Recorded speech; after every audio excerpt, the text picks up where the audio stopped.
Everyone আসসালামু আলাইকুম। কেমন আছো সবাই? আশা করি অনেক ভালো আছো। আজকে হচ্ছে আমাদের এই জাহাঙ্গীরনগর বিশ্ববিদ্যালয় ভর্তি পরীক্ষার ডি ইউনিট প্রশ্ন ব্যাংক সলভ সিরিজের কেমিস্ট্রি ফার্স্ট পেপারের গুণগত রসায়ন বা কোয়ান্টিটিভ কেমিস্ট্রি নিয়ে হচ্ছে আমরা একটু কথাবার্তা বলবো। এখানে আমরা বেসিক্যালি হচ্ছে কোশ্চেন ব্যাংকটা সলভ করার ট্রাই করব। তো দেখো, আমরা যেই গত ক্লাসে আমরা কিন্তু হচ্ছে মৌলিক পর্যায়বৃত্ত ধর্মটার মনে হয় সেকেন্ড ক্লাসটা আমরা শেষ করেছিলাম। তো এখন তোমরা গুণগতটা একটু দেখো। এই গুণগত রসায়নের এই টপিকগুলো হচ্ছে ইম্পর্টেন্ট, সবচেয়ে বেশি গুরুত্বপূর্ণ যে টপিকগুলো, যেই টপিকগুলো থেকে হচ্ছে প্রতি বছরই প্রশ্ন রিপিট হয়। হ্যাঁ, তো এর মধ্যে এই তিনটা টপিক সবচেয়ে বেশি গুরুত্বপূর্ণ। ঠিক আছে, একটা এই টপিক তিনটার মধ্যে দেখো কোয়ান্টাম সংখ্যা, অরবিট এবং অরবিটাল সম্পর্কিত কথাবার্তা যেটা আছে সেটা, ইলেকট্রোবিন্যাস এবং এর নীতি, আর হচ্ছে বর্ণালী নীতি এবং শিক্ষা পরীক্ষা। এই তিনটা টপিক সবচেয়ে বেশি গুরুত্বপূর্ণ, এগুলো একটু আমাদেরকে পড়তে হবে। আর হচ্ছে গাণিতিক সমস্যা ও মানসিক যে সমাধান, যেটা আমাদের এটাও থেকেও কিন্তু কোশ্চেন আসে, এগুলো আমাদের দেখতে হবে। চলো আমরা হচ্ছে 1 নম্বর টপিকে চলে যাই। 1 নম্বর টপিক হচ্ছে পরমাণুর মৌলিক কণিকা। ওকে, তো পরমাণুর মৌলিক কণিকার ভিতরে দেখো, আমরা প্রথম প্রশ্নটা একটু ফলো করবো। যে 1 নম্বর প্রশ্ন বলছে ইলেকট্রনের ভর কোনটা। দেখো ভাই, এখানে কয়েকটা মান দেওয়া আছে, ঠিক আছে। তো এই মানগুলো আমরা মনে হয় না কখনো পড়েছি ইলেকট্রনের ভরের ক্ষেত্রে। আমরা তো ইলেকট্রনের ভর সবাই কম বেশি পড়েছি। তো দেখো, আমরা জানি ইলেকট্রনের ভর হচ্ছে এরকম, যে ইলেকট্রনের ভরটা হচ্ছে, ধরো তোমার এরকম থাকতে পারে যে 9.1 ইন্টু 10⁻⁻28 গ্রাম। যদি আমরা গ্রাম এককে চিন্তা করি তাহলে এরকম একটা মান আসতে পারে। আর যদি আমরা কেজি এককে চিন্তা করি তাহলে মানটা আসতে পারে 9.1 ইন্টু 10⁻⁻13 কেজি। আবার আমরা অটোমিক মাস ইউনিটে যদি চিন্তা করি তাহলে মানটা আসবে হচ্ছে এরকম 0.300, তারপর হচ্ছে 598 AMU। তো এর যে কোনো একটা ফরম্যাটে হচ্ছে ইলেকট্রনের ভরটা থাকবে। তো আমাদের এখানে যে মানগুলো দেওয়া আছে 48 ইন্টু 10⁻⁻11 ELCU ইলেকট্রোস্ট্যাটিক ইউনিট, তো এগুলো কিন্তু আসলেই ইলেকট্রনের ভরের কোনো মানে ধারে কাছেও নেই।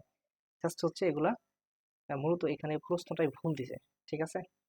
তো এটা আসলে প্রশ্নটাই ভুল, এটার আনসার এরকম না। তবে যদি নেক্সট কখনো কোশ্চেন আসে যে ইলেকট্রনের ভর কোনটি, হয়তো এই তিনটার ভিতরে যে কোনো একটা থাকবে। আবার এটাকে হচ্ছে তোমরা একটু বৈজ্ঞানিক পদ্ধতিতে ফরম্যাট করে কিন্তু নিয়ে যেতে পারবা। তো সেই ক্ষেত্রে মানটা আসবে হচ্ছে এরকম থাকতে পারে 5.4885 ইন্টু 10⁻⁻4 AMU, এরকম মানটাও থাকতে পারে। আচ্ছা, এরপর চলো আমরা 2 নম্বর প্রশ্নটাতে একটু চলে যাই। 2 নম্বর প্রশ্ন বলছে ভাইয়া কোনটি সত্য। ঠিক আছে, 1 অ্যাংস্ট্রম ইজিক্যাল টু কিরকম, তারপর 10 অ্যাংস্ট্রম দেওয়া আছে এখানে। মূলত আসলে এখানে সত্য কোনটা। আচ্ছা দেখো, আমরা হয়তো অনেকেই জানি বা তোমরা সবাই কম বেশি, এগুলো একদম বেসিক প্রশ্ন। ওকে, যে আমরা জানি হচ্ছে 1 angstrom equals to 1 angstrom equals to হয় 10⁻⁻8 মিটার। যদি মিটার এককে জিনিসটা থাকে এরকম একটা মান আসতে পারে। আবার যদি হচ্ছে আমরা এটাকে সেন্টিমিটার এককে নিতে চাই, তখন আমরা এটাকে লিখতে পারি যে তোমার 10⁻⁻8 সেন্টিমিটার। সরি, এটা তো 10⁻10 মিটার হবে, মিটারের ক্ষেত্রে 10⁻10। ওকে, আর যদি তুমি এটাকে হচ্ছে ন্যানোমিটারে নাও তাহলে এর মানটা আসে 0.1 ন্যানোমিটার। ওকে, দেখো এখানে এরকম একটাও পাও কিনা, কোনটা পাও দেখো। 1 অ্যাংস্ট্রম ইজিক্যালস টু, এখানে বলছে কত ব্যয়, 10 ন্যানোমিটার। না, 10 ন্যানোমিটার তো হবে না, এটা তো ভুলেও হবে না। ঠিক আছে, তাহলে ধরো এটা বাদ, এটা আনসার হচ্ছে না, এইটুকু আমরা শিওর। 2 নম্বরে দেখো বলছে 1 অ্যাংস্ট্রম ইজিক্যালস টু 10 ইন্টু 10⁻⁻1। এটাও হচ্ছে না, তাহলে এটা হচ্ছে এত ন্যানোমিটার, না এটাও হচ্ছে না, ন্যানোমিটারের ক্ষেত্রে এটা পড়ে না। ন্যানোমিটারের ক্ষেত্রে জাস্ট শুধুমাত্র এইটুকু হইলে হয়তো, 10টা আসবে না। ওকে, আচ্ছা এরপর 1 angstrom equals to 10 into 10⁻⁻2 nanometre. দেখো এটা একটু তোমরা দেখতে পারো। দেখো এখানে আমরা যদি হচ্ছে একটু মিলাই 2 নম্বর প্রশ্নটাতে, 10 ইন্টু 10⁻² মানে কি ভাইয়া? -2 মানে হচ্ছে 0. আচ্ছা 10 ইন্টু এটা এইটুকের মান আছে কত? 0.01 নাকি? তো তোমরা 10 ইন্টু 0.101 মানে কত ভাইয়া? 10-এর 1 দিয়ে গুণ দিলে কত? 10। আর কয় ঘর পর দশমিক? 2 ঘর পর। তাহলে 1 ঘর 2 ঘর তাহলে আসে এরকম। তাহলে 0.1 দশমিকের পর জিরোর তো কোনো ভ্যালু থাকে না, তাহলে মানটা আসে কত? 0.1। তাহলে 1 অ্যাংস্ট্রম ইজিকলস টু আমরা বলছিলাম যে 0.1 ন্যানোমিটার। তাহলে আনসার কোনটা আসতেছে? সি, এটাই সঠিক। ওকে ওকে। এরপর তোমরা 2 নাম্বার টপিকটাতে একটু দেখো, 3 নাম্বার কোশ্চেনটা দেখো। বলছে যে ইলেকট্রনের আধান কত কুলম্ব? কিসের আধান ভাইয়া? ইলেকট্রনের আধান। আচ্ছা, এই ইলেকট্রনের আধান আমরা এটার সম্পর্কে একটা মান আমরা জানি। মানটা কিরকম জানি ভাই? মানটা জানি এরকম যে 1 পয়েন্ট ইলেকট্রনের আধান হচ্ছে 1 পয়েন্ট কত ভাইয়া? 0 সরি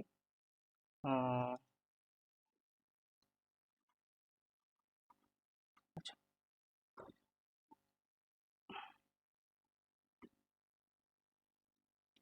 আমরা এটার মানটা জানি হচ্ছে 1 পয়েন্ট, এটা ডিস্টার্ব 1 কি সমস্যা হলো?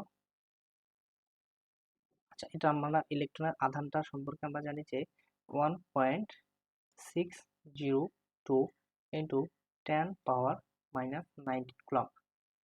এরকম একটা জিনিস আমরা জানি যে ইলেকট্রনের আধান হচ্ছে কত ভাইয়া? ইলেকট্রনের আধান হচ্ছে 1.602 ইন্টু 10⁻⁻19 কুলম্ব। এইটুকু আমরা মোটামুটি সবাই জানি। এখন দেখো এখানে কি মানটা আছে কিনা। বলছে যে 16.02 ইন্টু 10⁻⁻ কত ভাইয়া? 20। দেখো আবার বলছে এটা কিন্তু সরাসরি ফরম্যাটে দেওয়া নাই, আমাদের ফরম্যাটে কিন্তু সরাসরি দেওয়া নাই, এখানে 20 দেওয়া আছে। আর আমাদের এখানে হচ্ছে 1.6 10⁻⁻19। দেখো এখানেও দেওয়া আছে কত ভাইয়া? এটা তো ভুলও হবে না, কারণ এইরকম ফরম্যাটে থাকলে এখানে হবে কত ভাইয়া? 19। তাহলে এটা বাদ, কোনোটিও নয়, এটাই হবে না। 1602 ইন্টু 10⁻⁻20, এটা তো ভুলও হবে না। দেখো এই জিনিসটাকে তোমরা একটু চিন্তা করো যে 16 তো তোমরা এটাকে এক ঘর পিছনে নামায় দাও। এই 16 এই মানটাকে আমরা যদি এক ঘর সামনে নিতে চাই তাহলে হচ্ছে কত ভাইয়া? 10 দিয়ে গুণ করে দিতে হবে নাকি? হুম, -1 দিয়ে গুণ করতে হবে, 10⁻⁻1 দিয়ে। 10⁻⁻1 দিয়ে যদি আমরা জিনিসটা গুণ করি 10⁻⁻20 হয়ে যায়, ঠিক না? তো এক্ষেত্রে এখানে মানটা কত আসে? 16তে চলে আসে, একটা ঘর আমরা হচ্ছে আগাই দিলাম। হুম, তাহলে এই ফরম্যাটটা কিন্তু ঠিক আছে। জাস্ট হচ্ছে আমরা এখানে কি করলাম ভাইয়া? এটাকে আমরা এক ঘর দশমিকটাকে এক ঘর সামনে নিয়ে এখানে হচ্ছে কত বানাই দিলাম ভাইয়া? 20 বানাই দিলাম। ঠিক আছে, একটা দশের জন্য আমরা এখানে 20 বানাই দিলাম। তাহলে আনসারটা হচ্ছে এ। আচ্ছা, এরপরে 4 নাম্বার প্রশ্নটা একটু দেখো। বলছে 10 অ্যাংস্ট্রম ইজ ইকুয়ালস টু কত সেন্টিমিটার? ঠিক আছে, 10 অ্যাংস্ট্রম ইজ ইকুয়ালস টু কত সেন্টিমিটার? তো আমরা এই মানটা আমরা একবার পড়ছিলাম যে 1 অ্যাংস্ট্রমের মানটা কত। ঠিক আছে, 1 angstrom 1 angstrom is equals to 10⁻⁻10 metre বলছিলাম, অথবা বলছিলাম 10⁻⁻8 সেন্টিমিটার। দুইটা যে কোনো একটা মান হইতে পারে, ঠিক আছে না? তো দেখো এখানে বলছে কত সেন্টিমিটার, এখানে কিন্তু 1 অ্যাংস্ট্রম না, এখানে বলছে 10 অ্যাংস্ট্রম। তাহলে 1 angstrom is equals two centimetre মান আসতেছে এটা। তাহলে এটার সাথে আমরা কত গুণ করে দেবো? 10 গুণ করে দেবো। দেখো ভাইয়া, এটার সাথে 10 গুণ করে দিলে কত আসতেছে? 10⁻⁻7 সেন্টিমিটার। 10টা হচ্ছে গুণ হয়ে গিয়ে গেলো ভাই 10⁻⁻7 সেন্টিমিটার হয়ে গেল। তাহলে এখানে আনসার আসতেছে বি। এটা হচ্ছে বি নাম্বার, এই ফরম্যাটটা আছে। আচ্ছা, এরপরে তোমরা 5 নম্বর প্রশ্নটা একটু দেখো। বলছে যে 1 অ্যাংস্ট্রম ইজ ইকুয়ালস টু কত সেন্টিমিটার? আমি একটু আগে বলছিলাম মুখস্থ জিনিস। 1 angstrom is equals two 10⁻⁻8 centimetre. ঠিক আছে, আচ্ছা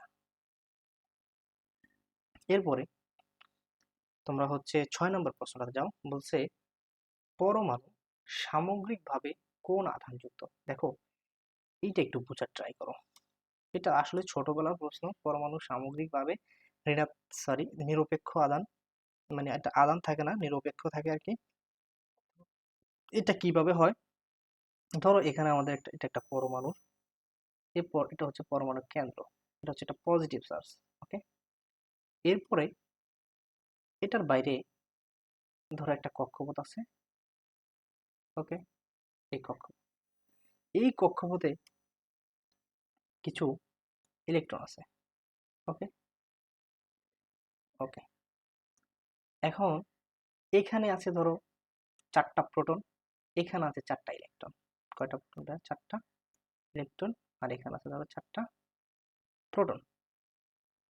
তো এখন এই প্রোটনগুলা, এই ইলেকট্রনগুলা কি করে ভাই? প্রোটন ধনাত্মক, ইলেকট্রন হচ্ছে ঋণাত্মক। তাহলে ধনাত্মক ঋণাত্মক হচ্ছে একটা আরেকটা কি করে আকর্ষণ করে। এই আকর্ষণের ফলে এদের চার্জ +4 আর হচ্ছে কি ভাই -4 মিলে কি হয়ে যায়? 0। ঠিক আছে? তো সামগ্রিকভাবে এদের আধানটা হয় কি ভাই? ঋণাত্মক আধান, নিরপেক্ষ আধান। তাহলে পরমাণু সামগ্রিকভাবে কোন আধানযুক্ত? নিরপেক্ষ আধানযুক্ত। Answer C. ওকে, 7 নম্বর প্রশ্ন একটু দেখো। বলছে পারমাণবিক সংখ্যা অভিন্ন হলেও নিউটন সংখ্যা ভিন্নতার কারণে তৈরি হয় কোনটি? এটা একটা প্রশ্ন। দেখো 7 নম্বর প্রশ্ন নাকি? পারমাণবিক সংখ্যা অভিন্ন, ঠিক আছে, মাথায় রাখবা। আমি কয়েকটা কথা বলি, এগুলো থেকে সবচেয়ে বেশি প্রশ্ন মনে হয় আসে এবং খুবই বেসিক কোশ্চেন আসে, এবং এগুলো আমাদের একেবারে ছোটবেলার পড়াশোনা। তো তবে আমরা এগুলো হচ্ছে এক্সাম হলে ভুল করি, কারণ আইসোটোপ, আইসোবার, আইসোটোন জিনিসগুলো খুবই কাছাকাছি। দেখো এখন এই জিনিসটা আমরা কিভাবে মাথায় রাখবো? তুমি চিন্তা করবা, একটা শব্দের শেষে যা থাকে, কি বলছি ভাই? শেষে যা থাকে, যেমন আইসোটোপ, আইসোটোপ, তাহলে শেষ অক্ষরটা কি ভাই? প। তাইলে এটার প্রোটন সংখ্যা সমান, প্রোটন সংখ্যা সংখ্যা সমান। আমি আরো একবার বলবো যে নামের শেষে যে অক্ষরটা থাকবে সেই অক্ষরটা দিয়ে এই আইসোটোপ, আইসোবার, আইসোটোনের ভিতরে যেটা লেখা যায় বা যেই শব্দটা আসে ওই শব্দটা সমান। আমি আরো একবার বলি, আইসোটোপ, আইসোবার, আইসোটোন, এই যে শব্দগুলো লেখার আমরা যখন লিখবো তখন এর শেষে যে অক্ষরটা পাবো সেই অক্ষরটা সেই অক্ষরটা দিয়ে আমরা যেটা লিখতে পারি ওই শব্দটার সেটা সমান। তো এখানে আইসোটোপ শব্দ শেষে আছে প, মানে অক্ষরটা হচ্ছে প, তাহলে এটার প্রোটন সংখ্যা সমান। আচ্ছা, আবার আমরা যদি একটু আইসো বার, যেমন ধরো আইসো বার, আইসো বার, এখন শেষের শব্দটা কি বা ব, তাহলে এটার ভর সংখ্যা সমান, ভর সংখ্যা সমান। আবার ধরো আইসোটন, কি বললাম? আইসোটন, শেষের সংখ্যাটা কি বা ন, অক্ষরটা হচ্ছে ন, তাহলে এটার নিউটন সংখ্যা সমান। এটা দিয়ে লেখা যায় কি নিউটন, নিউটন, তাহলে এটা নিউটন সংখ্যা সমান। এখন বলছে যে ভাইয়া যে পারমাণবিক সংখ্যা অভিন্ন হলেও, মানে পারমাণবিক সংখ্যা অভিন্ন মানে কি ভাইয়া? পারমাণবিক সংখ্যা সমান, অভিন্ন মানে কি? সমান। তাই পারমাণবিক সংখ্যা যদি সমান হয় সেটাকে আমরা কি বলি ভাইয়া? আইসোটপ। এই যে প্রোটন সংখ্যা সমান মানে কি? আইসোটপ। তাহলে আনসার হচ্ছে এ। ওকে, এরপরে 8 নম্বর প্রশ্নটা দেখো। বলছে কোনটির প্রোটন সংখ্যা আলফা কণার প্রোটন সংখ্যার সমান? খুবই সুন্দর একটা প্রশ্ন। কোনটির প্রোটন সংখ্যা আলফা কণার প্রোটন সংখ্যার সমান? দেখো আমরা এই জিনিসটা হয়তো আরো আগে দেখছিলাম প্রোটন সংখ্যা আলফা কণার প্রোটন সংখ্যা সমান। আমরা আলফা কণার সংজ্ঞাটা জানি কি? দ্বিধনাত্মক হিলিয়াম নিউক্লিয়াসকে প্রোটন সংখ্যা বলে। কি বলছি? দ্বিধনাত্মক, ঠিক আছে,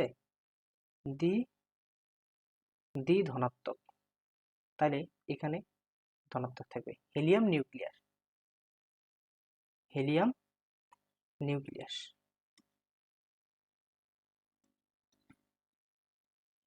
দেখো একটু,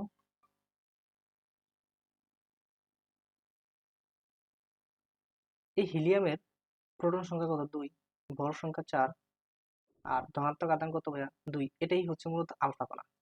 এইটাকে আমরা কি বলি? আলফা কণা, আলফা কণা। আচ্ছা, তাহলে কোনটির প্রোটন সংখ্যা আলফা কণার প্রোটন সংখ্যা সমান? তাহলে আলফা কণার প্রোটন সংখ্যা 2, হিলিয়ামের প্রোটন সংখ্যা কত ভাইয়া? 2। তাহলে আনসার কত? সি। ওকে। 9 নম্বর প্রশ্ন আসো, 1 মোল প্রোটনের ভর কত গ্রাম?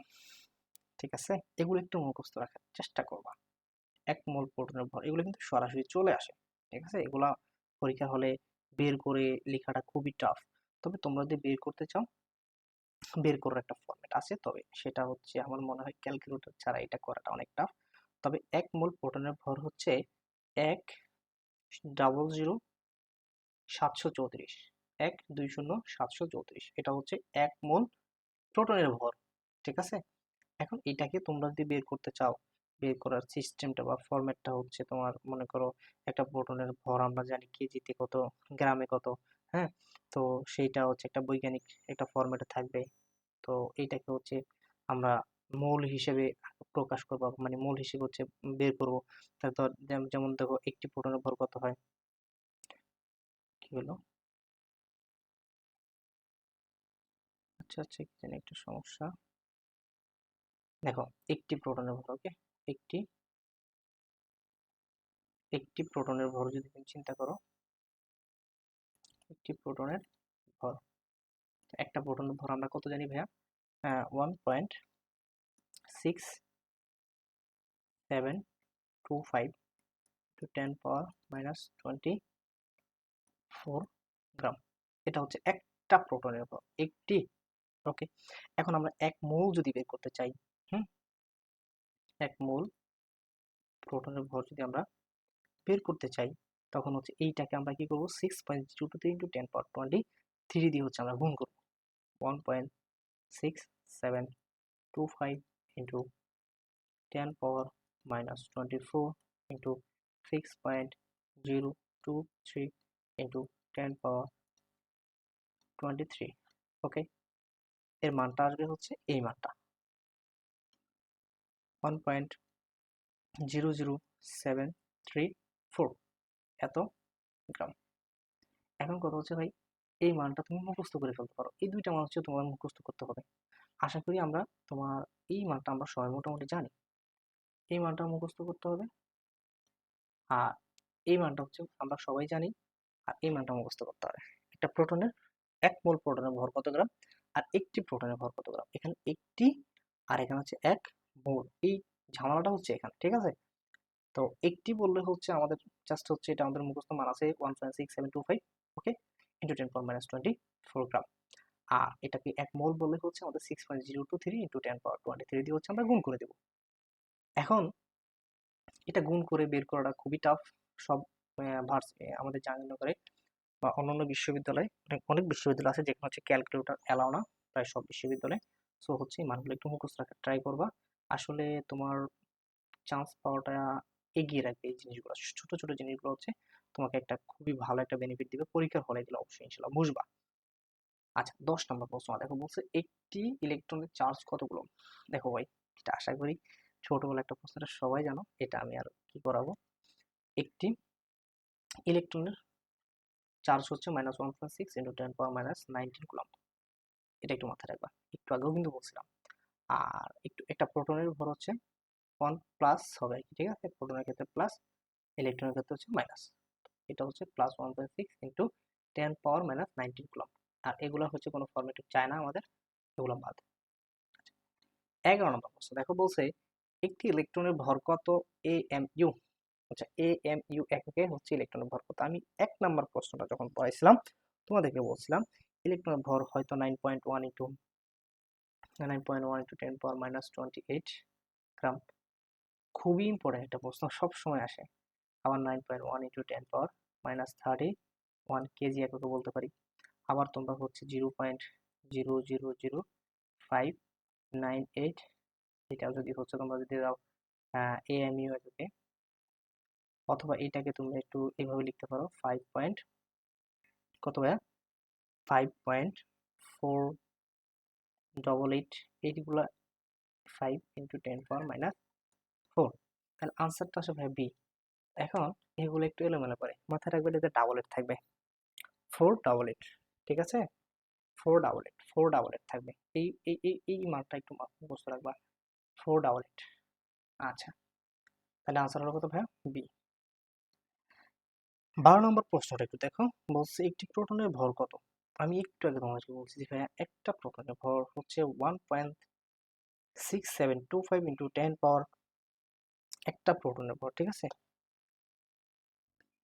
1.6725 ইন্টু 10 পাওয়ার, কি হবে সমস্যা বুঝলাম না, কি হইলো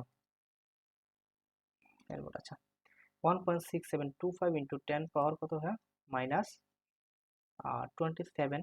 তোমরা এটাকে যদি ধরো কেজি হিসেবে ধরো আর কি, এটা হবে কেজি হিসেবে। আর যদি তোমরা গ্রাম হিসেবে ধরো, তোমরা হচ্ছে 1.6725 ইন্টু 10 পাওয়ার মাইনাস 24 গ্রাম। ওকে, তো আমরা একটু আগে গ্রাম এককটা তোমাদেরকে দেখাইছিলাম এই কিছু কয়েকটা আগে প্রশ্নতে, আর এইটা হচ্ছে কেজি এককে, ঠিক আছে, তো এইটা নিবা। আচ্ছা, তাহলে আনসারটা কত আসবে, ডি নাম্বার মনে হয় আনসারটা আসে। 13 নাম্বার প্রশ্ন বলছে ভাইয়া যে নিউটন সংখ্যা বের করতে বলছে। ওকে, এখানে এটা হচ্ছে 3 আর এটা হচ্ছে 1। ওকে, আচ্ছা, তাহলে আমরা একটু সংখ্যাটা একটু লিখি। আচ্ছা, তাহলে এইটার নামটা কি জানো তোমরা, এটা হচ্ছে ট্রিটিয়াম, ঠিক আছে, ট্রিটিয়াম, আশা করি জানো। এখন একটা মৌলের, আমি এই প্রশ্নটা দেখাই দিব, আশা করি হয়তো এই সিস্টেম অনেক প্রশ্ন পাবা। এই বাম পাশের উপরে যেটা থাকে সেটার নাম হলো ভর, আর ভরকে আমরা প্রকাশ করবো হচ্ছে এ দ্বারা। বাম পাশের নিচে যেটা থাকে এটা হলো প্রোটন সংখ্যা, প্রোটন সংখ্যা, এটাকে আমরা প্রকাশ করব জেড দ্বারা। আর ডান পাশে এই কর্নারে যেটা থাকবে এটা হবে ইলেকট্রন সংখ্যা, ঠিক আছে, এটাকে আমরা ই দ্বারা প্রকাশ করব। তাহলে ভাই আমি কি বলছি, একটা পরমাণু থাকবে, বা এই পরমাণুর বাম পাশে যে একদম কোণাতে যেটা থাকবে উপরের কোণায় সেটা হবে ভর, বাম পাশের নিচের কোণায় যেটা থাকবে সেটা হচ্ছে প্রোটন সংখ্যা, এটাকে আমরা জেড দ্বারা প্রকাশ করব। ডান পাশের উপরের ডান পাশের উপরে যেটা থাকবে সেটা হবে ইলেকট্রন, এটাকে আমরা ই দ্বারা প্রকাশ করব, ঠিক আছে। এখন আমরা জানি পরমাণুর ভর এ সমান সমান প্রোটন, প্রোটনকে আমরা জেড দ্বারা প্রকাশ করছি, প্রোটন প্লাস কি ভাইয়া নিউট্রন। ওকে, আচ্ছা, এখন তুমি একটা জিনিস চিন্তা করো, তোমাকে বলছে এটা দেওয়া আছে, তাহলে ভর কত পেলাম ভাই আমরা 3, প্রোটন কত পেলাম জেড 1, তাহলে নিউটন সংখ্যা কত। আচ্ছা, আমরা জানি একটা পরমাণুর ভর সংখ্যা সমান প্রোটন সংখ্যা।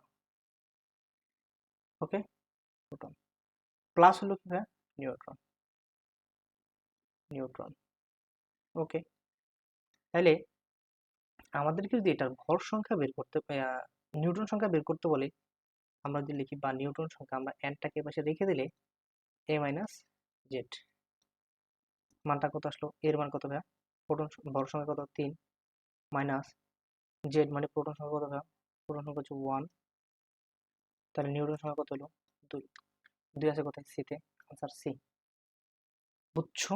এইরকম অনেক কোশ্চেন আসবে। এটা প্রথম প্রশ্ন, তাই আমি অনেক ব্যাখ্যা সহকারে বললাম। এগুলো জাস্ট দেখা মাত্র পারতে হবে ইনশাআল্লাহ, তাহলে চান্স হয়ে যাবে।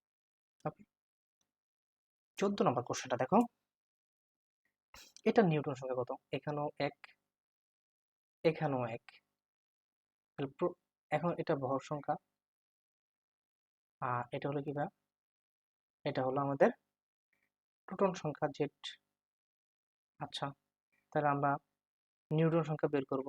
তো আমরা জানি যে প্রোটন সংখ্যা সমান সমান নিউটন সংখ্যা প্লাস ভর সংখ্যা সমান সমান প্রোটন সংখ্যা প্লাস নিউটন সংখ্যা। আচ্ছা, এখন আমাদের বের করতে বলছি নিউটন সংখ্যা, তাহলে আমরা এনটাকে রেখে দিলাম। তাহলে এ মাইনাস জেড, ভর কত? 1, ইয়া কত? প্রোটন সংখ্যা কত? 1, আসলো কত? 0। তাহলে নিউটন সংখ্যা কয়টা? শূন্যটা, এটাতে কোনো নিউটন সংখ্যা নাই। 15 নম্বর প্রশ্নে আসো। বলছে একটা মৌল দেওয়া আছে এখানে।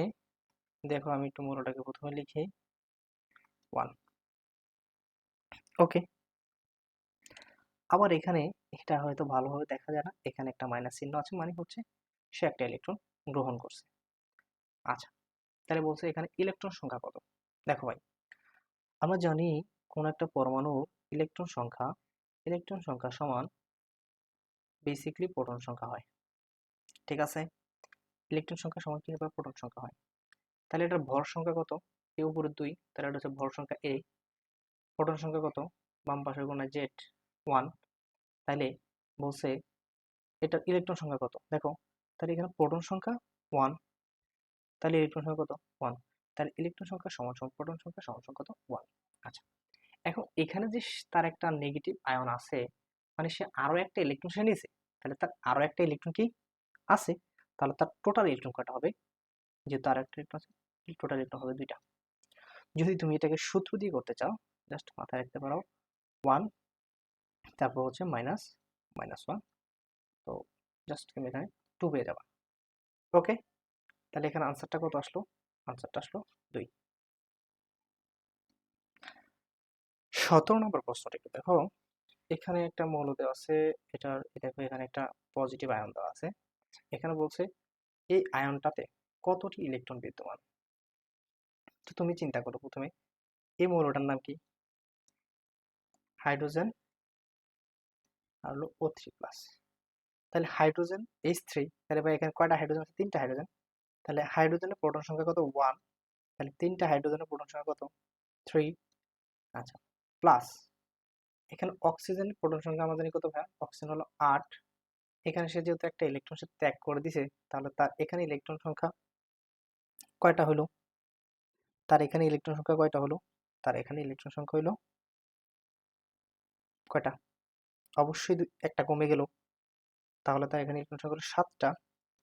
তাহলে 3 আর হলো 7, টোটাল কত হলো? 10। আনসার কত হলো? বি। ওকে, 17 নম্বর প্রশ্নটা একটু দেখো। বলছে অ্যামোনিয়াম 4+ আয়নে কতটি ইলেকট্রন বিদ্যমান? অ্যামোনিয়াম 4+ আয়নে। আচ্ছা, দেখো এখানে আমরা আরেকবার খেয়াল করব, NH4+ না? আচ্ছা, দেখো এখানে নাইট্রোজেন, নাইট্রোজেনের ইলেকট্রন প্রোটন সংখ্যা কত? 7। তাহলে ইলেকট্রন সংখ্যা কত? 7, প্লাস হাইড্রোজেন এখানে কয়টা? একটা হাইড্রোজেন ত্যাগ করছে, তাহলে তার এখানে টোটাল হাইড্রোজেন ছিল 4টা।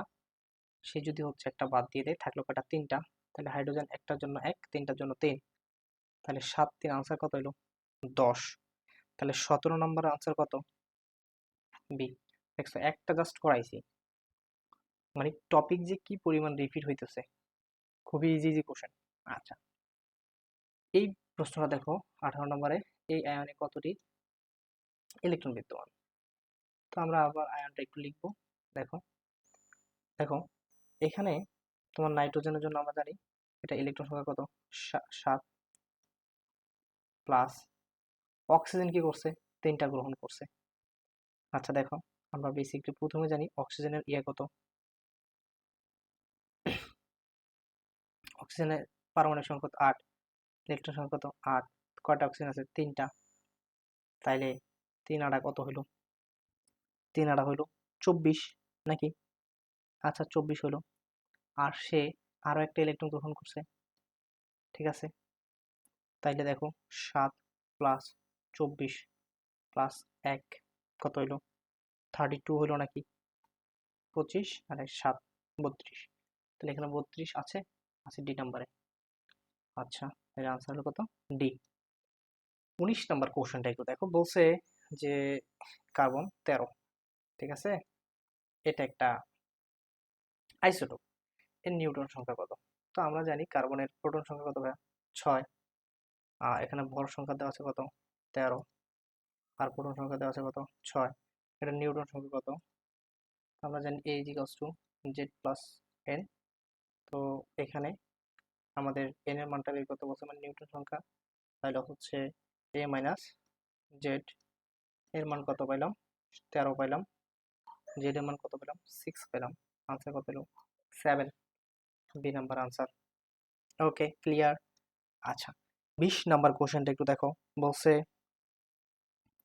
এখানে একটা পরমাণু দেওয়া আছে, নাইট্রোজেন কত ভাই? 15। এটাও একটা নাইট্রোজেনের আইসোটোপ।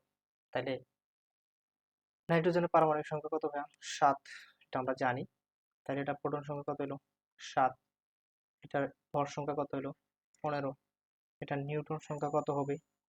আমরা জানি A is equals to Z plus N। তাহলে বা N is equals to কি পাইবেন ভাই আপনি? N is equals to হবে A minus Z। এর মান কত ছিল? এর মান ছিল 15। Z এর মান কত? 7। তাহলে নিউটন সংখ্যা কত? 8। আনসার কত? বি। ক্লিয়ার। আচ্ছা, 21 নাম্বার কোশ্চেন দেখো, কোনটি পরমাণুর স্থায়ী মূল কণিকা? এটার ভিতরে একটু মানে পড়াশোনা আছে, ঠিক আছে? এটার ভিতরে পড়াশোনাটা আছে এরকম, দেখো আমরা জানি পরমাণু যে কণিকা, এই কণিকাগুলোকে আমরা কেউ কেউ 2 ভাগে বলি, আবার 3 ভাগে বলি। তো আমরা আজকে হচ্ছে 3 ভাগ নিয়ে 3 ভাগে পড়লে হচ্ছে মনে হয় একটু সুবিধা হয়। তো দেখো, তুমি প্রথমে মাথায় রাখবা যে পরমাণুর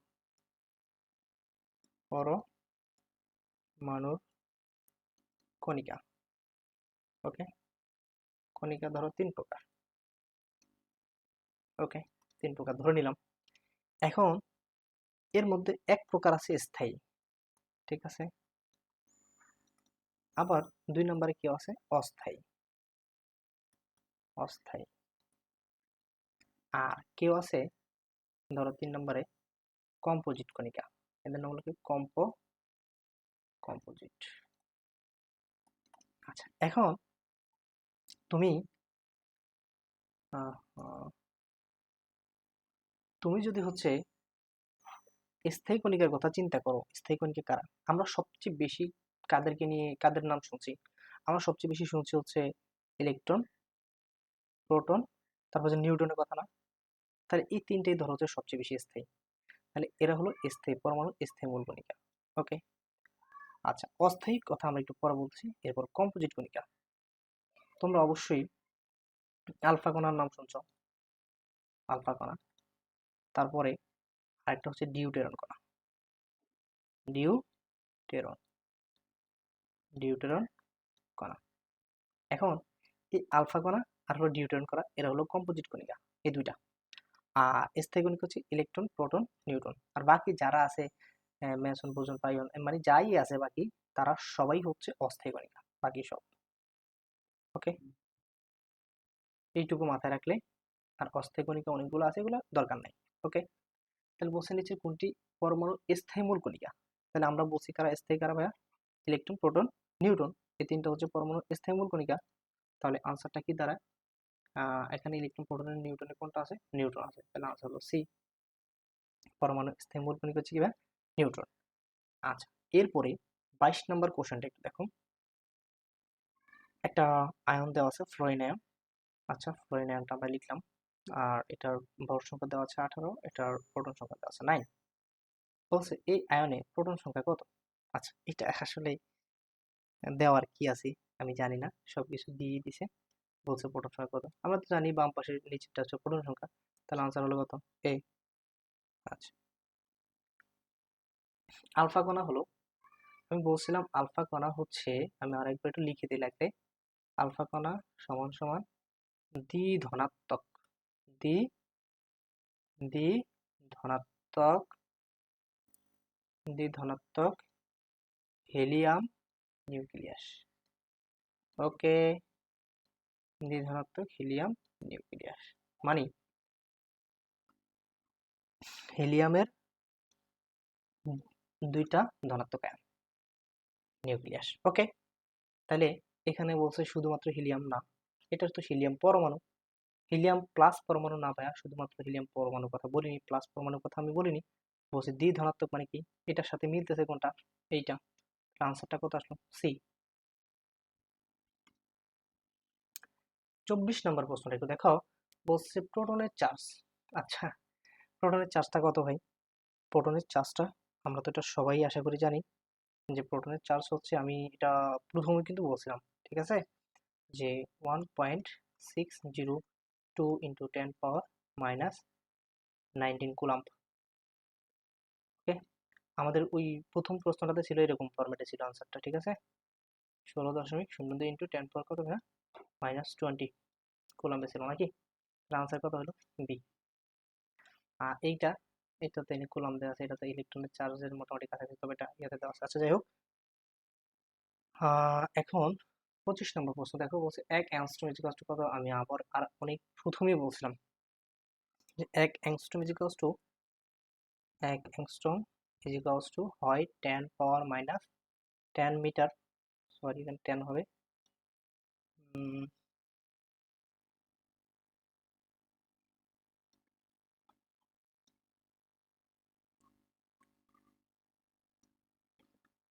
মিটারের ক্ষেত্রে কত হবে, 10 পাওয়ার কত হবে -10 মিটার, অথবা 10⁻⁻8 সেন্টিমিটার, অথবা 0.1 ন্যানোমিটার।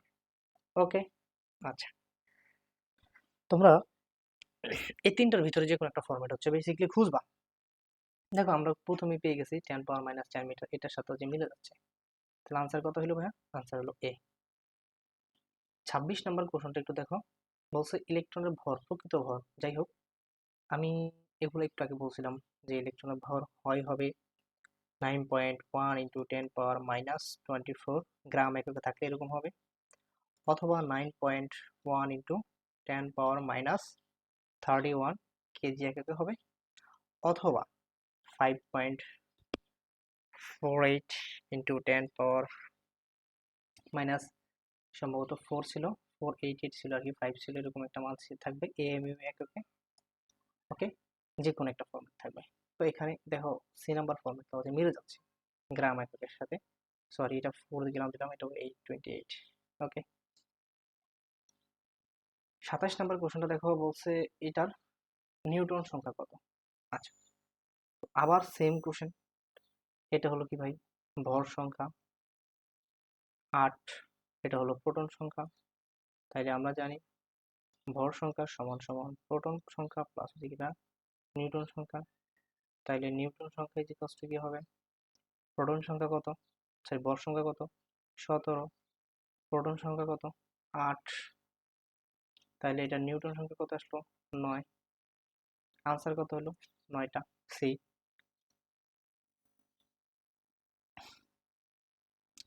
28 নম্বর প্রশ্ন দেখো, কার্বন 13 আইসোটোপের নিউটন সংখ্যা কত, মনে হয় একটু আগে করছিলাম 7টা, ঠিক আছে না।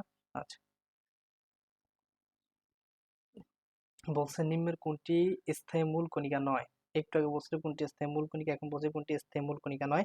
আমরা বলছিলাম স্থায়ী মূল কণিকা কারা কারা ভাইয়া, ইলেকট্রন, প্রোটন, তারপর হলো নিউটন। আচ্ছা, এখন এগুলা ছাড়া কম্পোজিট কণিকা ছিল কারা কারা, কম্পোজিট কম্পোজিট ছিল হচ্ছে আলফা কণা, আলফা কণা হলো কি ভাইয়া, প্লাস হলো ডিউটেরন কণা। ওকে, এখন এরা হচ্ছে স্থায়ী মূল কণিকা, এরা হলো কম্পোজিট কণিকা, বাকি যারা থাকবে তারা হচ্ছে অস্থায়ী কণিকা। দেখো এখানে বলছে কোনটি স্থায়ী মূল কণিকা নয়, তাহলে ইলেকট্রন আছে, প্রোটন আছে, নিউট্রন আছে, এরা তো অবশ্যই স্থায়ী মূল কণিকা, ঠিক না, তাহলে এরা কি আনসার হবে, হবে না, বাদ। তাহলে পজিট্রন, এটা হলো একটা অস্থায়ী মূল কণিকা, তাহলে এটা হচ্ছে আনসার।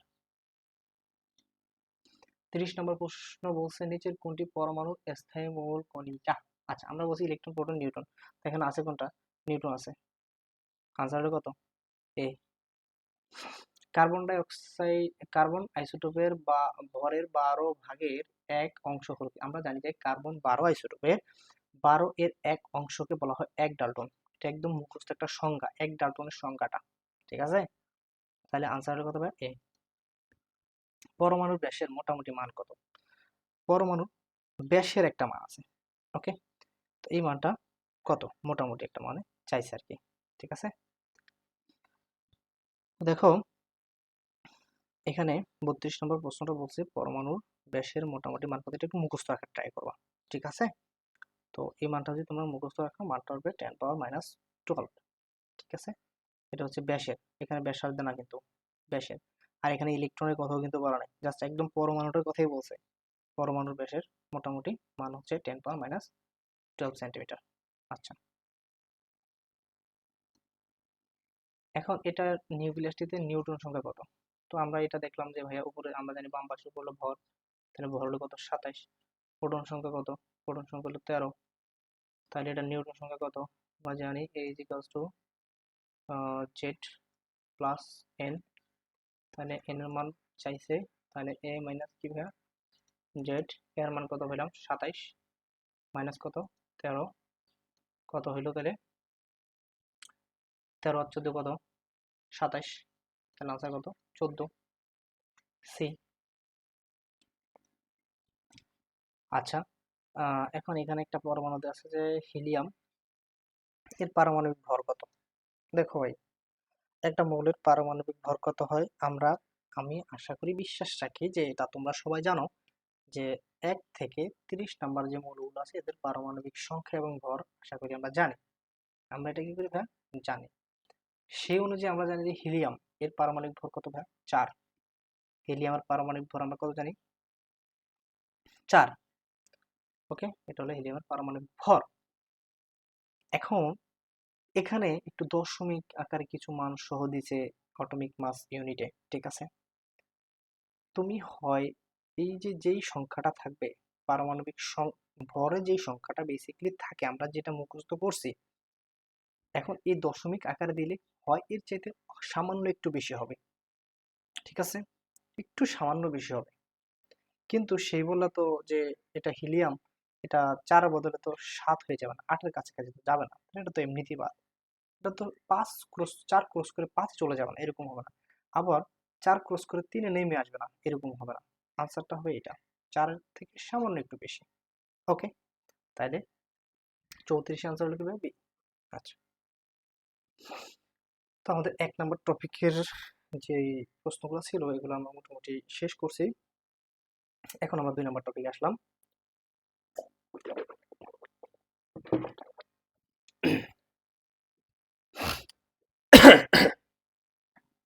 আচ্ছা, তো 2 নম্বর টপিকে দেখো পারমাণবিক মতবাদ ও পরমাণুর মডেল সমূহ নিয়ে কথাবার্তা। দেখো এগুলো একটু মুখস্থ পড়াশোনা আছে, এগুলো চেষ্টা করবা একটু মুখস্থ করে নিতে। ঠিক আছে, আচ্ছা, বলছে ভাই 1 নম্বর প্রশ্নটা একটু দেখো, যে কোন পরমাণু মডেল মৌলের পর্যায়ভিত্তিক ধর্ম সম্পর্কে ধারণা প্রদান করে নাই? কে? এখন দেখো ভাই, রাদারফোর্ড মডেলটা কথা বলছে, প্রশ্নটা একটু বুঝো, যে পর্যায়ভিত্তিক ধর্ম সম্পর্কে ধারণা দেয়নি, কোন মডেলটা? আচ্ছা, দেয় নি বলছে রাদারফোর্ড মডেল। ভাই রাদারফোর্ড তো হচ্ছে দ্য ফার্স্ট পারসন, সে বলছে যে পরমাণু কেন্দ্রে কি থাকে ভাই? নিউক্লিয়াস থাকে। কি থাকে? কেন্দ্রে নিউক্লিয়াস থাকে। এটা বলছে কে? এটা বলছে রাদারফোর্ড। তাই রে, আমরা যখন পরমাণু যেই পর্যায়ভিত্তিক ধর্মগুলা চিন্তা করি, যে আকার আকৃতি, উপরে যাবে নিচে গেলে কিরকম পরিবর্তন হয়, হ্যাঁ, গ্রুপ থেকে গ্রুপে গেলে কিরকম পরিবর্তন হয়, পর্যায়ের সাথে সাথে পারমাণবিক সংখ্যা বাড়ার সাথে সাথে কিরকম পরিবর্তন হয়, এগুলো তো আসলে নিউক্লিয়াসটা তো সবার আগে প্রয়োজন। ঠিক আছে না? এটার ভিত্তিতে তো আমরা চিন্তা করি আকর্ষণ কেমন, বিকর্ষণ কেমন। হ্যাঁ, তো এগুলো তো আমরা আসলেই, তাহলে রাদারফোর্ড পরমাণু মডেলটা তো হচ্ছে আমাদের পর্যায়ভিত্তিক যে ধর্ম আছে এগুলো জানতে হচ্ছে আমাদের খুব ভালো একটা সাহায্য করে। তাহলে এটা কিন্তু হবে না, এটা অবশ্যই সাহায্য করবে। বোর, হ্যাঁ সেম, বোরও কিন্তু হচ্ছে সেম। আসলে রাদারফোর্ড থেকে হচ্ছে একটু কিছু জিনিস বেশি বেশি তিনি হচ্ছে তার সীমাবদ্ধতাগুলোকে অতিক্রম করে নিজে আরো একটু মানে একটা স্ট্যান্ডার্ড মডেল সে হচ্ছে প্রদান করতে পারছে। তাহলে তারটা দিয়েও কিন্তু আর পর্যায়ভিত্তিক ধর্ম হচ্ছে ব্যাখ্যা করতে পারবো। হাইজেনবার্গও, যে হাইজেনবার্গ বলছিলেন যে আমরা পরমাণুতে একটা পরমাণুর যদি তোমার অবস্থান এবং ভর বেগ দুইটা হচ্ছে আমরা কখনোই একসাথে নির্ণয় করতে পারবো না। হ্যাঁ, এই কথাটা কিন্তু সে বলছিলেন। তো এগুলো কিন্তু আসলে আমাদের পর্যায়ভিত্তিক ধর্মের ভিতরে পড়ে। তাহলে কোনোটি নয়, এটাই সঠিক নাকি? এটাই তো সঠিক। এরা সবাই কিন্তু এগুলো সবাই আমাদের পর্যায়ভিত্তিক ধর্মের ভিতরে পড়ে যায়। তাহলে আনসার হলো কত ভাই? একের ডি।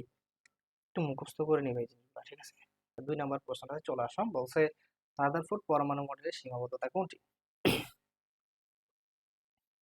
দেখো, নিউক্লিয়াস ই পরমাণুর, দেখো এখানে বলছে নিউক্লিয়াসে পরমাণুর ভর সঞ্চিত থাকে। হ্যাঁ, রাদারফোর্ড এসে বলছিলেন যে পরমাণুর, তিনি যখন একটা পরীক্ষা করছিলেন আলফা কণা পরীক্ষা, তিনি বলছিলেন যে পরমাণুতে আমরা পরমাণু যে সমস্ত ভর থাকে এই সমস্ত ভর হচ্ছে নিউক্লিয়াসে থাকে। ঠিক আছে, এই কথাটা কিন্তু এসে কে বলছে? রাদারফোর্ড বলছিলেন। আচ্ছা, পরমাণু আদান নিরপেক্ষ তিনি বলছিলেন যে পরমাণু কেন্দ্রে ধনাত্মক আদান থাকে, বাইরে ঋণাত্মক আদান থাকায় পরমাণু সামগ্রিকভাবে আদান নিরপেক্ষ, এই কথাটাও কিন্তু সে বলছিলেন। তাহলে এই দুইটা আনসার হবে না। এগুলা তার, এগুলা সে তার মডেলে উল্লেখ করছেন, এগুলা তার সীমাবদ্ধতা হইতে পারে না। বলছি কিনা সীমাবদ্ধতা। ত্রিমাত্রিক গঠন ব্যাখ্যা, আচ্ছা রাদারফোর্ড কিন্তু ত্রিমাত্রিক গঠন ব্যাখ্যা করতে পারেননি। ঠিক আছে, তো এটা তো আসলেই তার একটা সীমাবদ্ধতার ভিতরে পড়ে যায়। তাহলে আনসার কিন্তু সি তে আমরা পেয়ে গেলাম। আর সাধারণত বলবিদ্যার উপর প্রতিষ্ঠিত। হুম, তো আনসারটা কত হবে? আনসারটা হবে সি। ওয়াইফাই কোন ধরনের তড়িৎ চুম্বকীয় বিকিরণে ব্যবহৃত হয়? একটু চিন্তা করো তো। তোমরা, একটা চার্ট আছে আমাদের হাজারি স্যারের বইতে, ওই চার্টের ভিতরে কিন্তু এই জিনিসগুলো আছে। ঠিক আছে, যে মাইক্রোওয়েভ, তারপরে হচ্ছে মাইক্রো ওভেন, হুম, ওয়াইফাই, এগুলো আমাদের হচ্ছে এই মাইক্রোওয়েভের ভিতরে পড়ে যায়। তাহলে আনসারটা কত আসে ভাই? ডি। এখানে কিন্তু মাইক্রোওয়েভ আছে, দেখা যায় না। তো 3 নম্বর আনসার কি হবে? মাইক্রোওয়েভ। ওয়াইফাই মাথায় রাখবো একটু ভাইয়া, ওয়াইফাই, ওয়াইফাই প্লাস হলো তোমার কি বলা হয় এটাকে,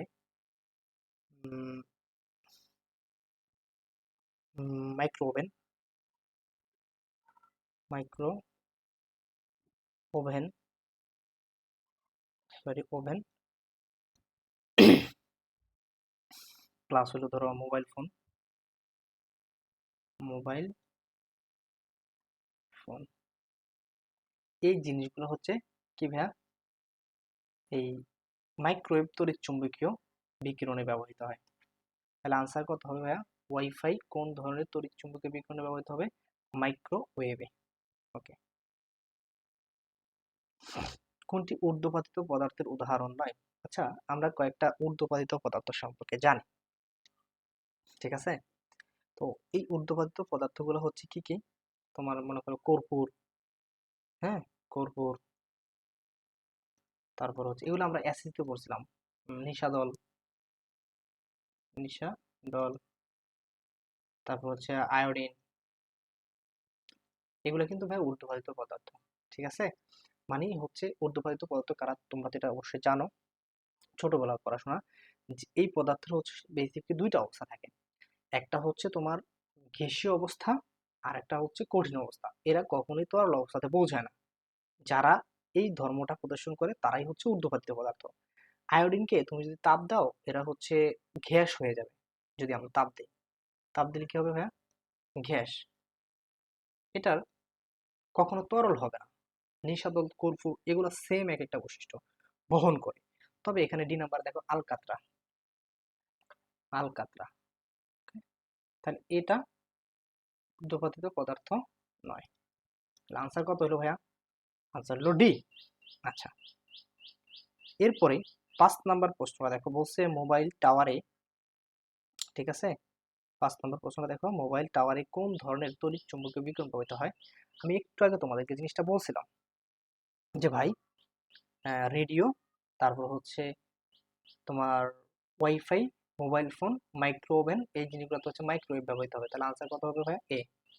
আচ্ছা, বাকিগুলোর ব্যবহার আছে, সেগুলো আমরা একটু করব। কোনটি বলবিদ্যা নীতির উপর প্রতিষ্ঠিত পরমাণু মডেল? আচ্ছা, বলবিদ্যা নীতির উপর প্রতিষ্ঠিত পরমাণু মডেল কোনটা? আশা করি এটা সবাই জানো, যে বোর্ডের যে সমারফিল্ড মডেলের কথা তিনি বলছিলেন, এটাই হচ্ছে বলবিদ্যা নীতির উপর ভিত্তি করে প্রতিষ্ঠিত। বোর মডেল না, Bohr Sommerfeld model. Bohr Sommerfeld model, এটা হচ্ছে পরমাণু যে বলবিদ্যা নীতি আছে, বলবিদ্যা নীতির উপর প্রতিষ্ঠিত করে গঠিত পরমাণু মডেল। রাদারফোর্ড মডেল না ভাইয়া, থমসন, এগুলো না। আশা করি এগুলো তোমরা একটু সিম্পল জিনিস, এগুলো রিডিং করার জিনিস, এগুলো তোমরা একটু পড়ে নিবা। আচ্ছা, বলছে পরমাণুস্থ কোনো ইলেকট্রন নিম্ন শক্তি স্তর থেকে উচ্চ শক্তি স্তরে গমন করলে কি হয়? শক্তি শোষণ ঘটে, পরমাণুর স্থিতি বৃদ্ধি পায়, শোষিত শক্তির পরিমাণ E equals to H nu. ঠিক আছে, দেখো এখানে তুমি একটা জিনিস মাথায় রাখবা, যে যদি কোনো একটা পরমাণু নিম্ন শক্তি স্তর থেকে উচ্চ শক্তি স্তরে যায়, ঠিক আছে, কি বলছি ভাইয়া? নিম্ন শক্তি স্তর থেকে পরমাণু যদি নিম্ন শক্তি স্তর থেকে শক্তি স্তর থেকে উচ্চ শক্তি স্তরে যায়,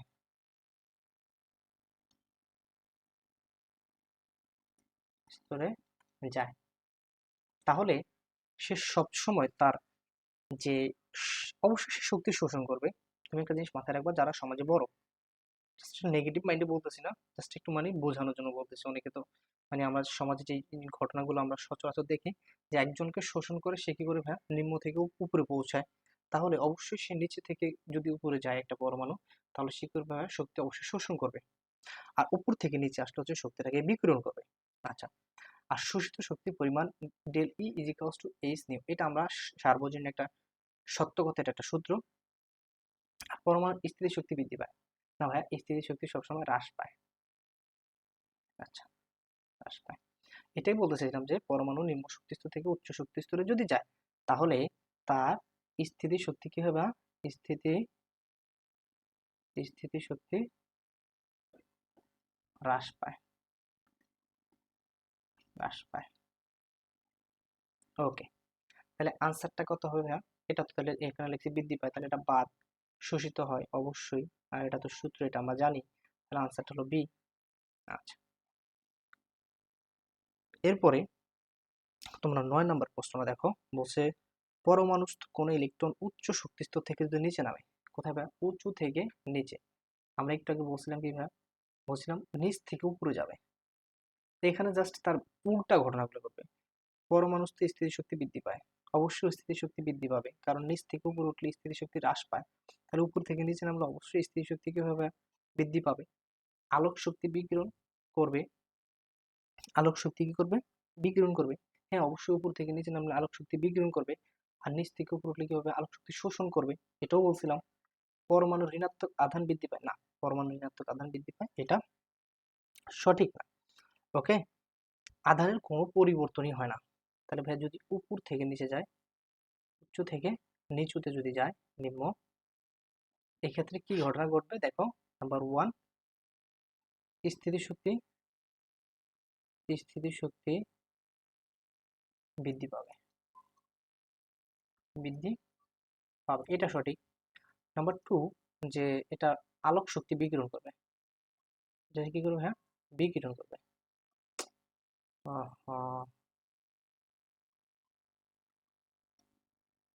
শক্তি কি করবে? হ্যাঁ, বিকিরণ করবে। ওকে, আর উপর থেকে নিচ থেকে উপরে গেলে কি করবে? শোষণ করবে।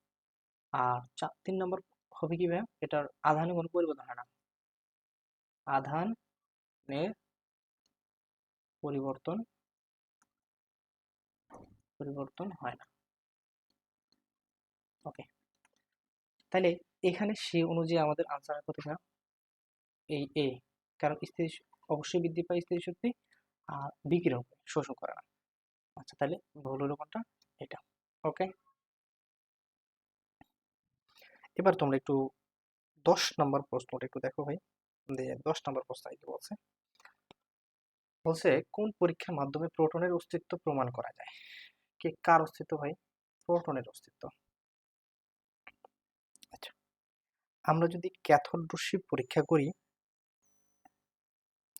এই ক্যাথোড রশ্মি পরীক্ষার মাধ্যমে এই ক্যাথোড রশ্মি যে নল থাকে, এই নলে একটা ধনাত্মক মানে একটা আধান থাকে। কোথায় ভাইয়া? ক্যাথোড রশ্মির ক্যাথোড রশ্মির নলে।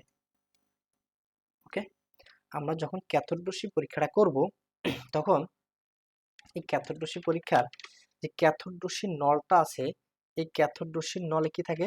ক্যাথোড রশ্মির নলে মূলত হচ্ছে আমাদের প্রোটন থাকে। কি থাকে? প্রোটন। ক্যাথোড রশ্মির নলে হচ্ছে কি থাকে?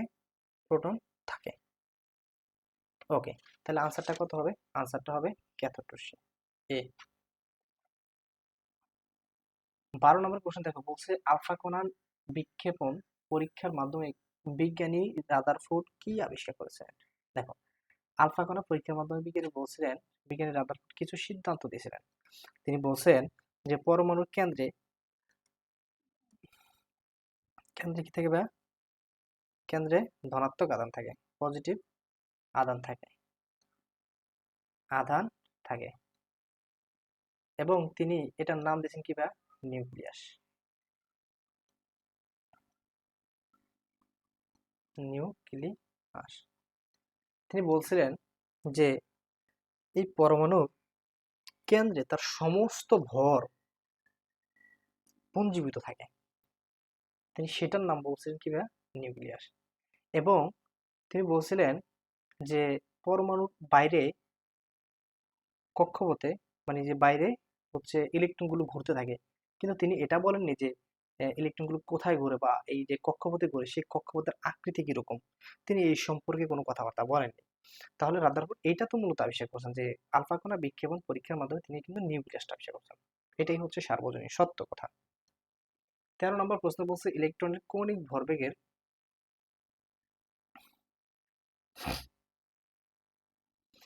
ইলেকট্রনের কৌণিক ভরবেগের সমীকরণ কোনটা?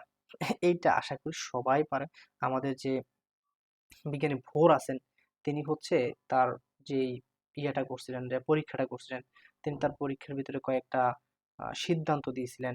এই সিদ্ধান্তগুলোর ভিতরে এই একটা সিদ্ধান্ত ছিল যে আমরা তিনি বলছিলেন যে আহ, কৌণিক ভরবেগের সমীকরণ হচ্ছে M V R equals to N H by 2 pi. তিনি এই কথাটা বলছিলেন।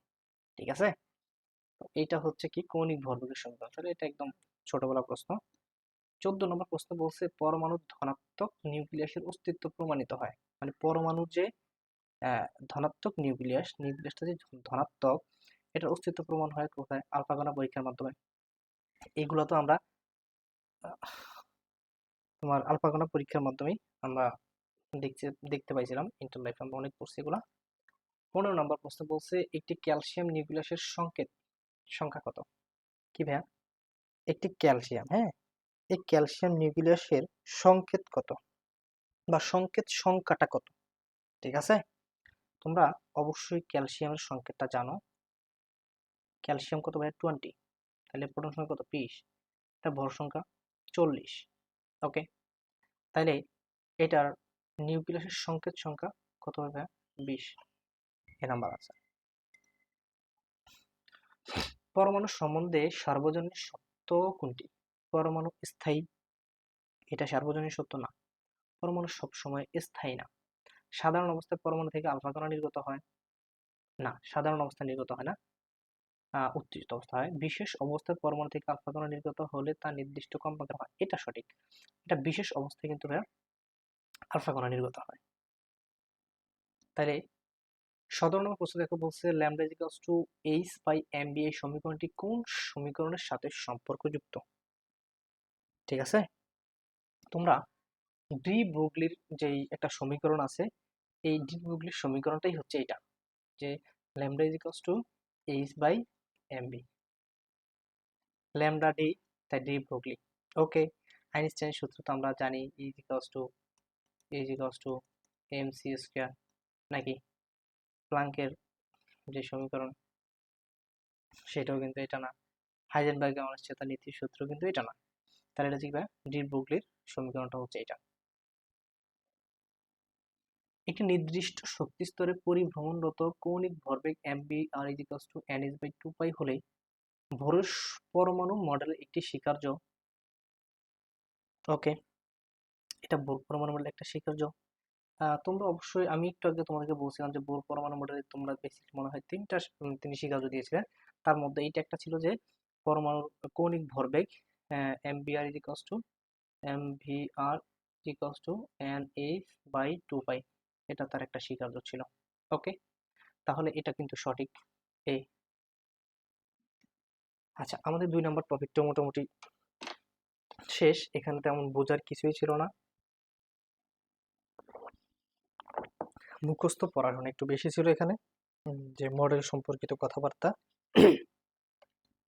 আচ্ছা, এখন আমাদের আইসো সম্পর্কিত কথাবার্তা আছে, আইসোটোপ, আইসোবার, আইসোটোন, হ্যাঁ, এই কথাবার্তাগুলো। এখানে প্রথম প্রশ্নটা দেখো, বলছে ভাই যে ক্যান্সার কোষের অনিয়ন্ত্রিত কোষ বিভাজন নিয়ন্ত্রণ করতে কোন আইসোটোপটি ব্যবহৃত হয়? ক্যান্সার কোষের অনিয়ন্ত্রিত কোষ বিভাজন, ঠিক আছে। আমরা অবশ্যই এই জিনিসটা জানি যে কোবাল্ট-60 দ্বারা হচ্ছে আমরা ক্যান্সার কোষ বিভাজনটাকে আমরা নিয়ন্ত্রণ করতে পারি। কোবাল্ট কত ভাইয়া?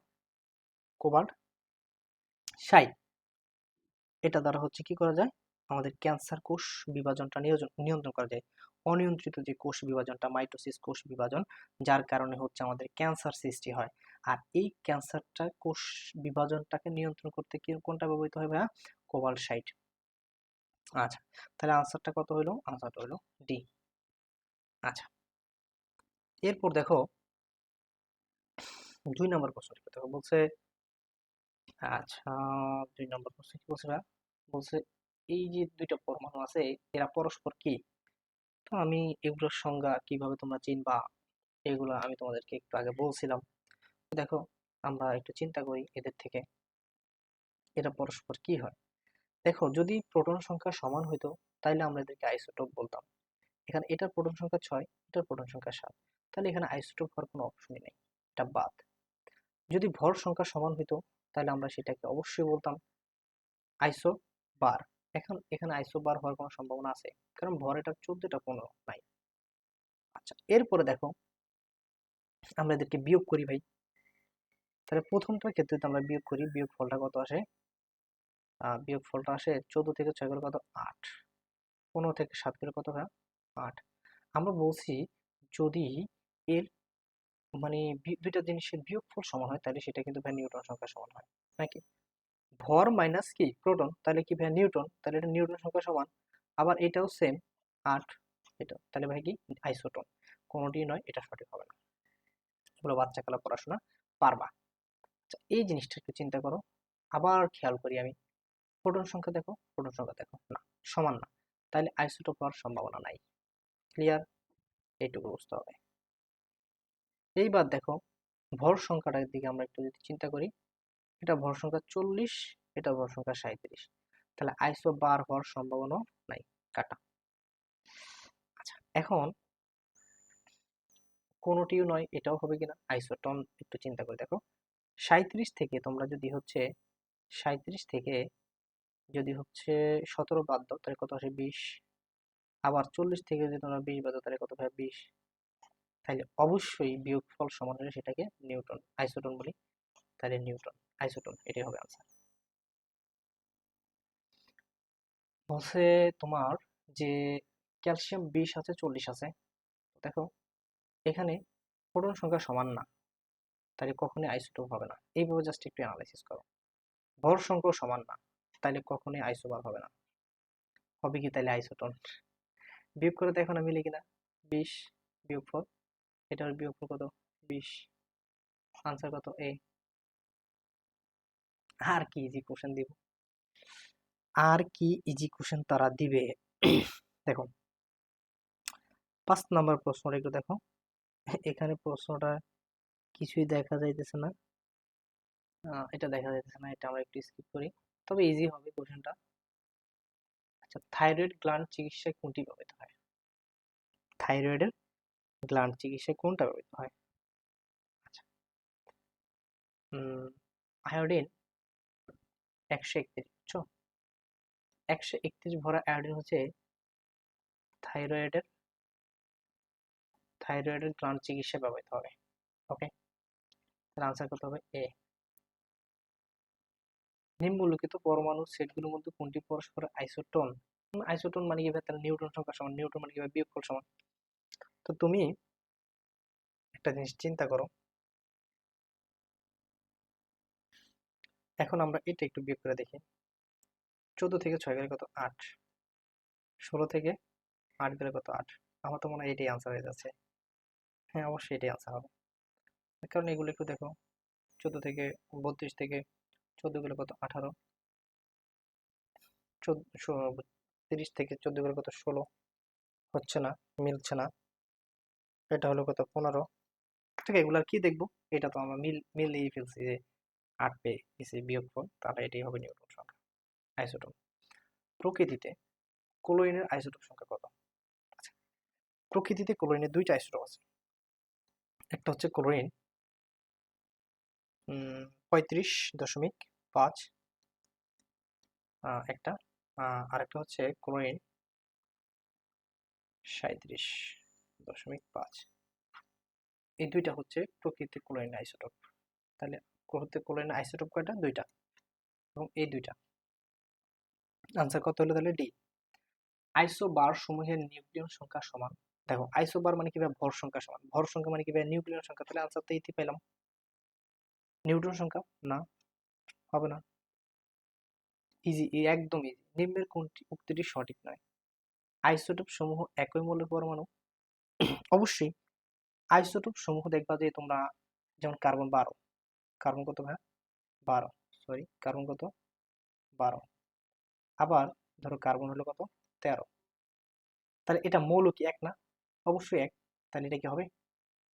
কোনটা সঠিক না? এটা তো অবশ্যই সঠিক। আইসোটোপ সবসময় তেজস্ক্রিয় না। আইসোটোপ সবসময় তেজস্ক্রিয় হয় না। উত্তেজিত অবস্থায় হচ্ছে পরমাণুগুলো তেজস্ক্রিয় হয়। আইসোটোপ সমূহে একই সংখ্যক প্রোটন থাকে। আচ্ছা, আইসোটোপে প্রোটন সংখ্যা কি কোনো চেঞ্জ হয়, নাকি ভর সংখ্যা চেঞ্জ হয়? মানে আইসোটোপ, আমি বলছিলাম যে তোমার যেটার শেষে যে অক্ষরটা থাকবে সেটা সমান হলেই ওইটা ওই সংখ্যাটার সাথে মিলাই দিবা। তাইলে দেখো, প্রোটন সংখ্যা সমান, আইসোটোপে সমূহে একই সংখ্যক প্রোটন থাকে। কথাটা কি সত্য? একটু বলো না, কথাটা সত্য কিনা? কথাটা সত্য। তাহলে এটা কি আনসার হবে? হবে না। আইসোটোপ সমূহ বিভিন্ন সংখ্যক নিউটন থাকে। অবশ্যই বিভিন্ন সংখ্যক নিউটন থাকে, তাহলে এটাও সত্য না। তাহলে আচ্ছা, দেখো দেখো, এখানে কিন্তু আইসোটোপ সমূহ সবসময় তেজস্ক্রিয় হয়। হ্যাঁ হ্যাঁ হ্যাঁ, আইসোটোপ মানেই তেজস্ক্রিয় ভাই। তাহলে আনসার কিন্তু বিতে পাই গেছি। এটা কিন্তু সঠিক নয়, কারণ আইসোটোপ সমূহ সবসময় তেজস্ক্রিয় হয় না। তাহলে কি আনসার তো বি পাই।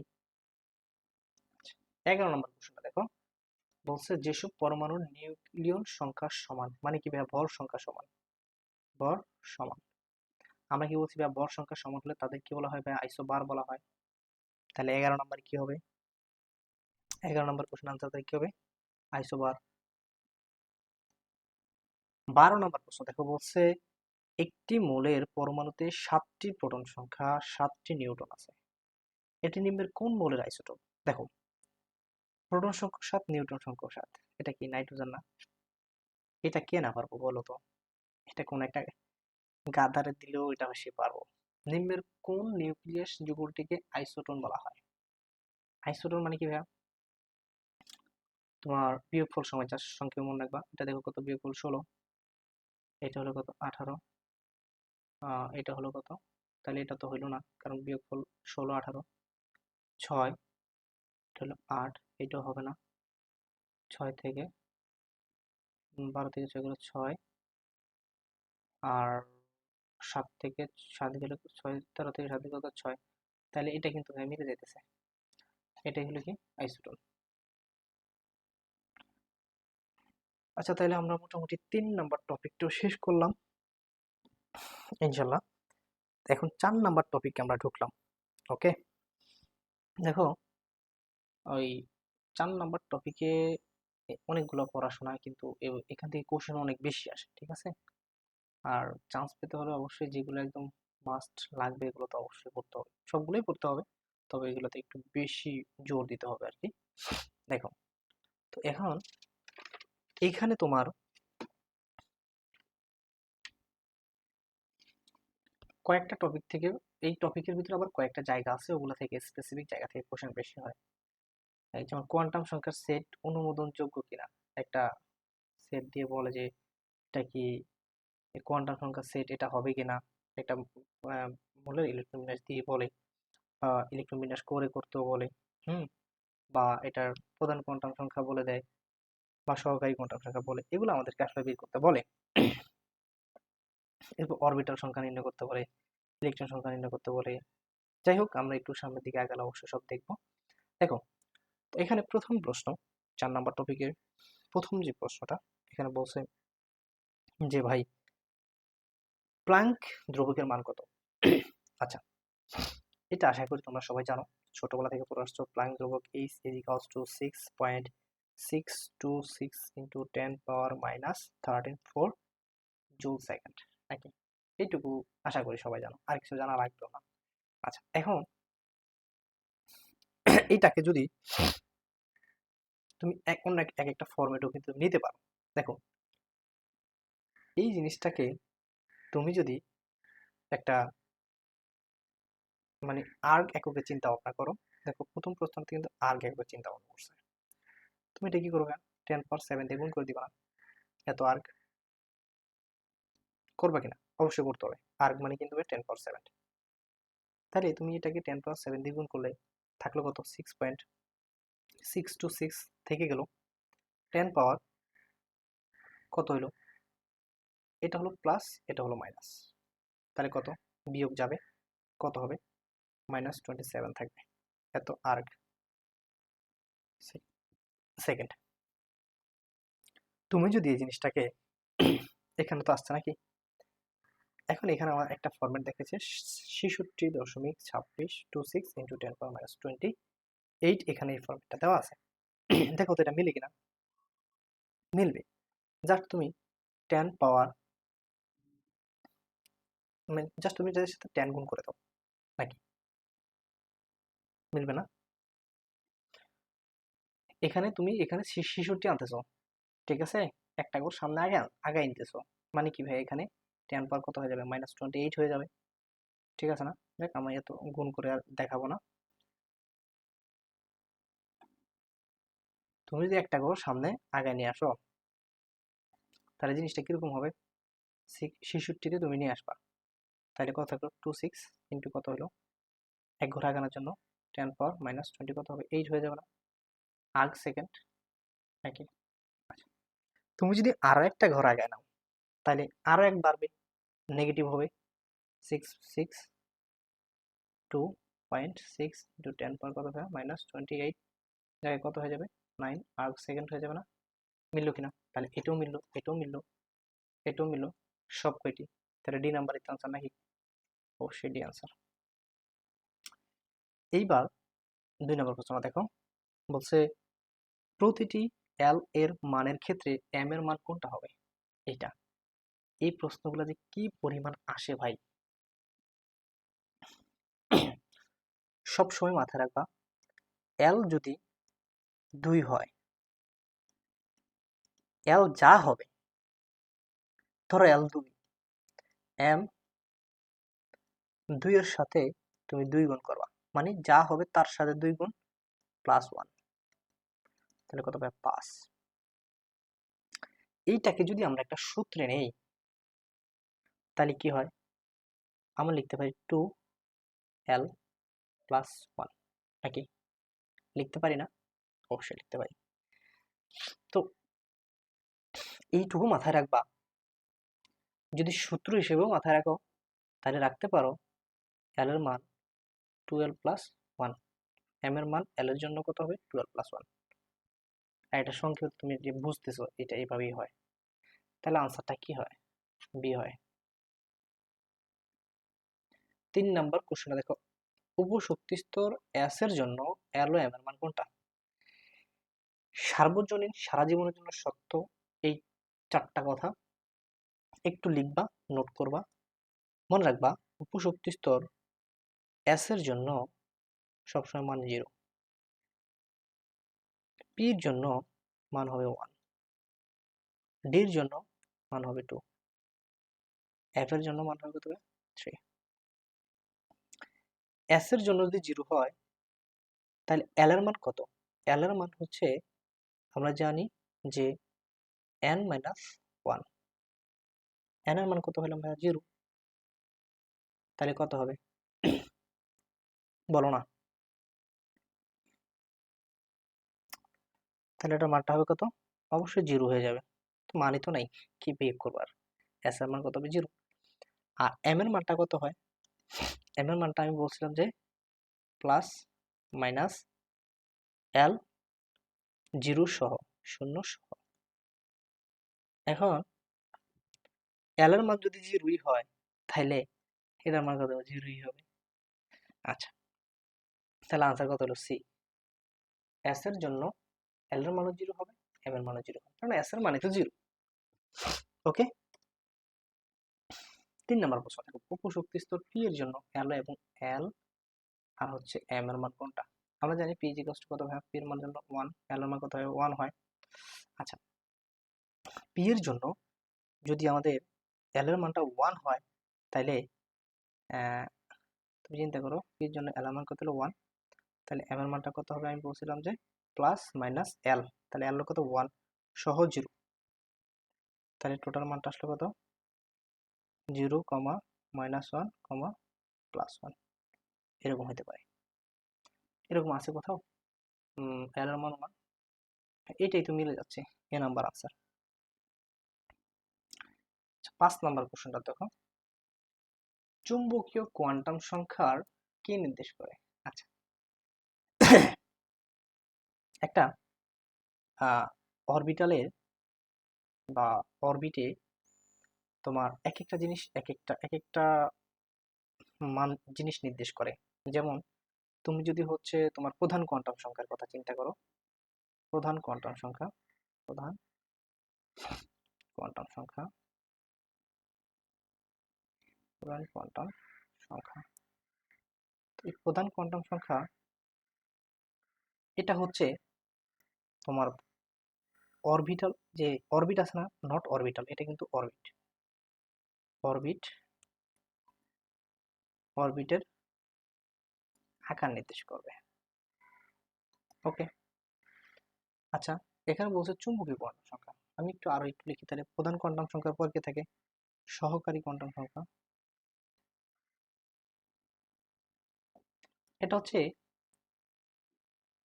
তোমার যে অরবিটাল আছে সেই অরবিটালের আকৃতি নির্দেশ করে, নট অরবিট, অরবিটালের আকৃতি। ওকে, অরবিটাল আকৃতি নির্দেশ করে। এরপরে আসে চুম্বকীয় কোয়ান্টাম সংখ্যা, চুম্বকীয়,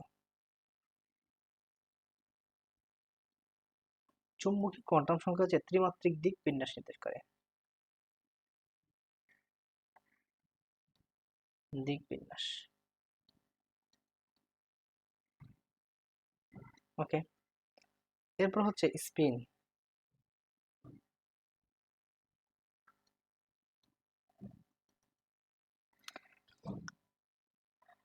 স্পিন কোয়ান্টাম সংখ্যা কি নির্দেশ করবে?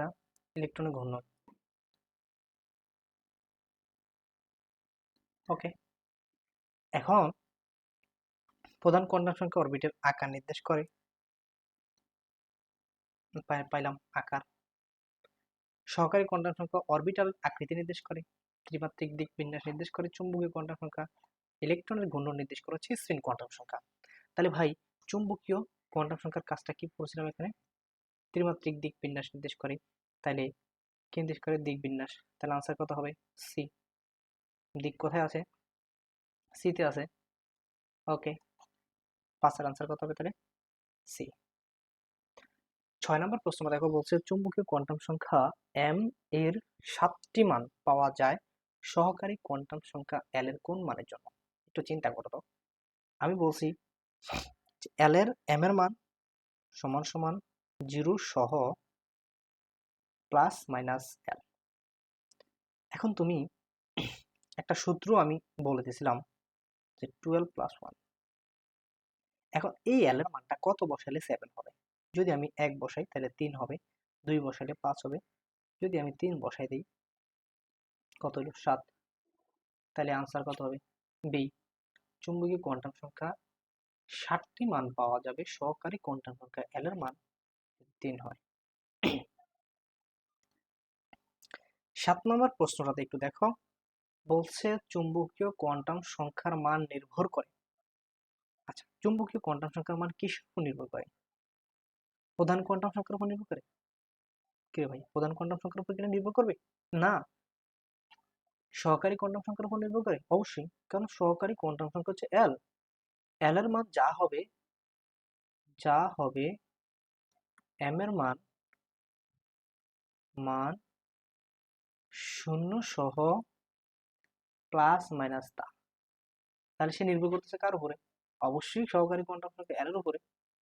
ওকে, তাহলে আনসার কত হলো? বি। আর কিছু দেখা লাগলো না। 8 নম্বরে বলছে প্রতিটি l এর মানের জন্য m এর মান আছে।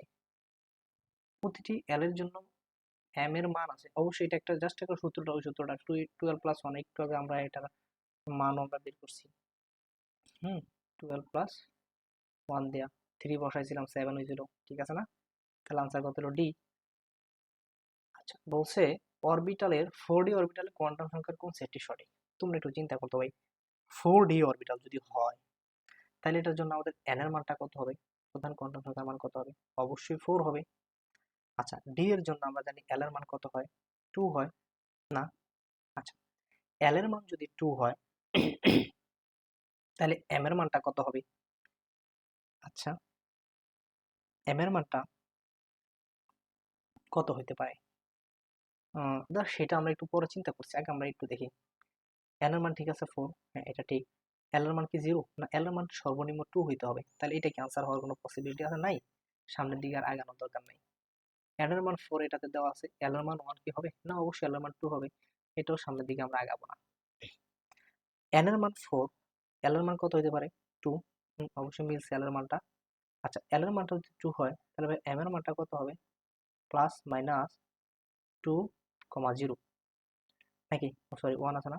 1, 0 এরকম। এখানে যে কোনো একটা মান আসতে পারে m এর মান। আচ্ছা, এখানে কত আছে? প্লাস 2 আছে, হ্যাঁ এটা অবশ্যই আছে। s এর মান প্লাস হাফ হইতে পারে, প্লাস হাফ না হয় মাইনাস হাফ, তাহলে এখানে প্লাস হাফ আছে, তাহলে এটা সঠিক। এটা সব দিক দিয়ে মিলতেছে।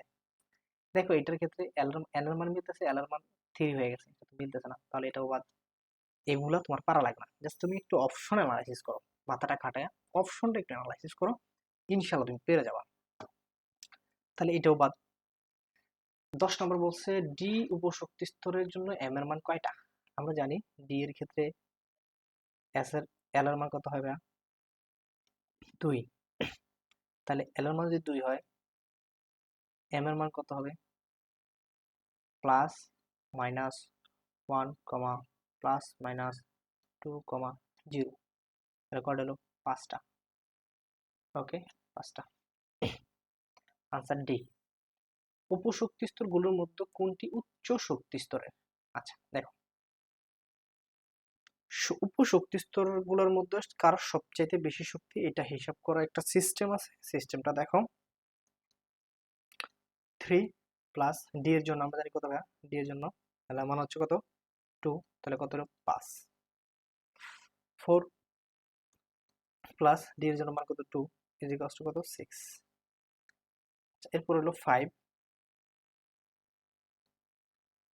প্লাস এস এর জন্য মান কত? 0, তাহলে টোটাল কত হলো? 5। আর এখানে 4 প্লাস এস এর জন্য কত? 0, টোটাল কত হলো? 4। তাহলে সবচেয়ে বড় কোনটা? এইটা, তাহলে আনসার কত? বি। ওকে ওকে। কোয়ান্টাম সংখ্যা n is equals to 2 এবং l is equals to 1 হলে অরবিটাল কি?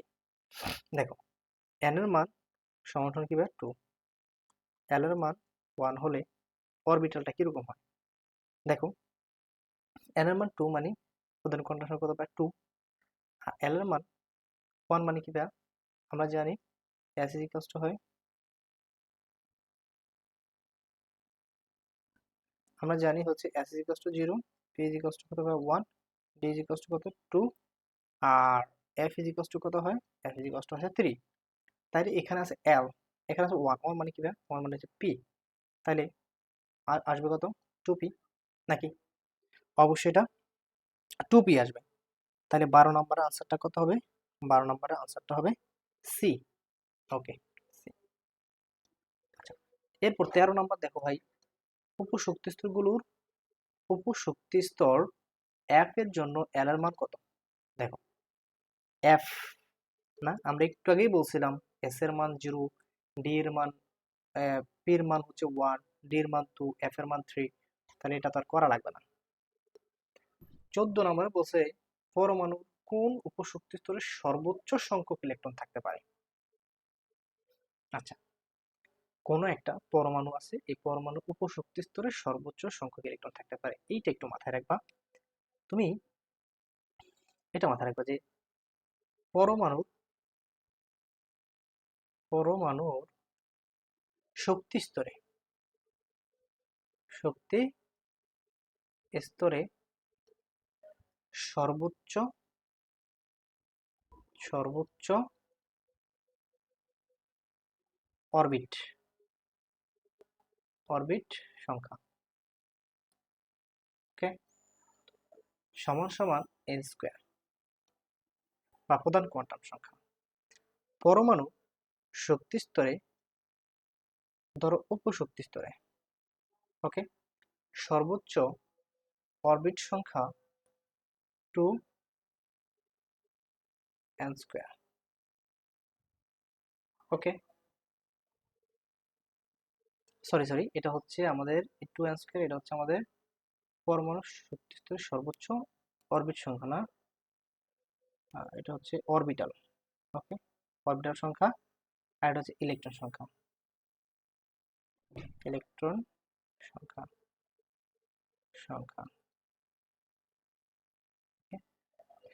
আবার পরমাণুর শক্তি স্তরে সর্বোচ্চ একটু ভুল করছি এখানে, দেখো তো, আচ্ছা আমি একটু বলতেছি আগে, একটু লিখে নে, হ্যাঁ। পরমাণুর শক্তি স্তরে সর্বোচ্চ আহ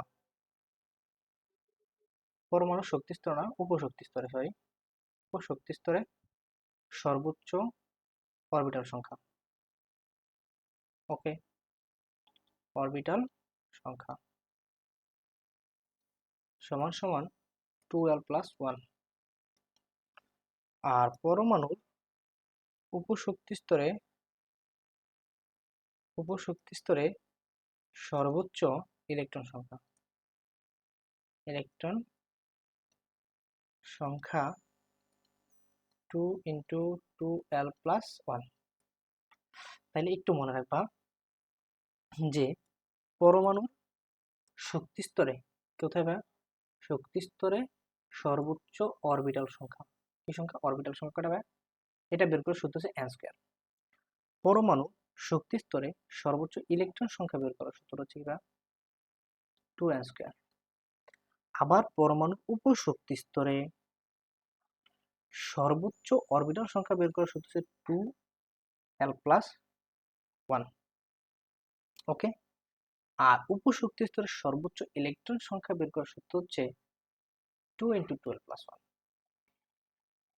এই কয়টা কথা মাথায় রাখবা, এলোমেলো আর হবে না। এখানে বলছে কি পরমাণুর উপশক্তি স্তরের কথা বলছে, ওকে। তাহলে পরমাণুর উপশক্তি স্তরে সর্বোচ্চ ইলেকট্রন ধারণ ক্ষমতা কোনটা, শক্তি কোনটা? সূত্রটা হচ্ছে তাহলে এটা না, পরমাণুর উপশক্তি স্তরে সর্বোচ্চ ইলেকট্রন ধারণ ক্ষমতা হচ্ছে কত? 2 × 12+1। তাহলে আনসারটা কোন দেওয়া হয়? ডি। আর এইটা হচ্ছে কি শক্তি স্তরে ইলেকট্রন ধারণ ক্ষমতা, শক্তি স্তরে। ওকে। আর এটা হলো পরমাণুর উপশক্তি স্তর অরবিটাল, অরবিটাল। ওকে। 15 নম্বর কোশ্চেনটা একটু দেখো। বলছে পরমাণুস্থ কোনো ইলেকট্রনের জন্য কোন কোয়ান্টাম সংখ্যার কোন সেটটি সম্ভব নয়। একটা পরমাণুস্থ ইলেকট্রন আছে, এই ইলেকট্রনের জন্য কোন কোয়ান্টাম সংখ্যার কোন সেটটি সম্ভব নয়। দেখো n is equals to 3, যদি n is equals to 3 হয়, l is equals to কত হবে ভাই? 2 হবে, অবশ্যই হইতে পারে। আর l is equals to যদি 2 হয়, তাহলে m এর মান কত হতে পারে? অবশ্যই প্লাস মাইনাস যে কোনো একটা, প্লাস মাইনাস 0, 1, 2 অথবা 0 যে কোনো একটা মান আসতে পারে, এবং s এর মান হয়তো প্লাস নয়তো মাইনাস আপ যে কোনো একটা আসতে পারে। তাহলে এখানে হচ্ছে প্লাস আপ, আর m এর মানটা দেওয়াই নাই, এটাও হইতে পারে তাইলে, নাকি? এটা কি হইতে পারে? আচ্ছা, এখন এইটা আমরা রাখলাম। 2 নাম্বার, বি নাম্বারটা দেখো, n is equal to 3 হতে পারে, l is equal to 2 হতে পারে, m is equal to 1 হতে পারে, হ্যাঁ হইতে পারে, s is equal to minus up এটাও হইতে পারে, তাহলে এটাও সঠিক। n is equal to 3 হতে পারে, l is equal to 2 হতে পারে, m is equal to 0 হতে পারে, হ্যাঁ অবশ্যই 0 হতে পারে। আচ্ছা, যেহেতু n is equal to 3, মানে কোনটা জিনিসটা সম্ভব আমি একটু দেখাই তোমাদেরকে একটু সংক্ষেপে। n is equal to 3 হইলে তাহলে l is equal to হইতে পারে 2 হইতে পারে, আর l is equal to 2 হলে l is equal to 2 হইতে পারে, তাহলে ভাই m is equal to হইতে পারে 0 হইতে পারে, plus half, minus, plus 1 minus 1, plus 2 minus 2, যে কোনো একটা মান হইতে পারে। এখন এই ফরম্যাটটা কোনটা কোনটার সাথে মিল আছে দেখো, তাহলে এটার সাথে কিন্তু ভাইয়া মিল আছে, মানে এল এর মান 2, হ্যাঁ এল এর মান 2, এম এর মান 1 আছে আছে, এস এর মান মাইনাস হাফ, ও এস এর মানটা দেখি নাই, প্লাস হাফ হইতে পারে অথবা মাইনাস হাফ, দুইটা যে কোনো একটা হইতে পারে। এন এর মান 3 হইতে পারে, এল এর মান 2, হ্যাঁ হইতে পারে, এম এর মান 0, হ্যাঁ হইতে পারে, এস এর মান প্লাস হাফ, হ্যাঁ হইতে পারে, তাহলে এটাও হচ্ছে সঠিক। তাহলে এটাও হবে না, এটাও হবে না। ডি এর মান, ডি কে দেখো, এন এর মান 3, এল এর মান 1, হ্যাঁ হইতে পারে, এম এর মান মাইনাস 1 হইতে পারে, এস এর মান হইতে পারে, এটাও সঠিক। এখন আনসার বলছে কোন সেটটি সম্ভব নয়। এই সেটটা কি সম্ভব? এ নাম্বার সেটটা কি সম্ভব? এ নাম্বার সেটটা সম্ভব নয়।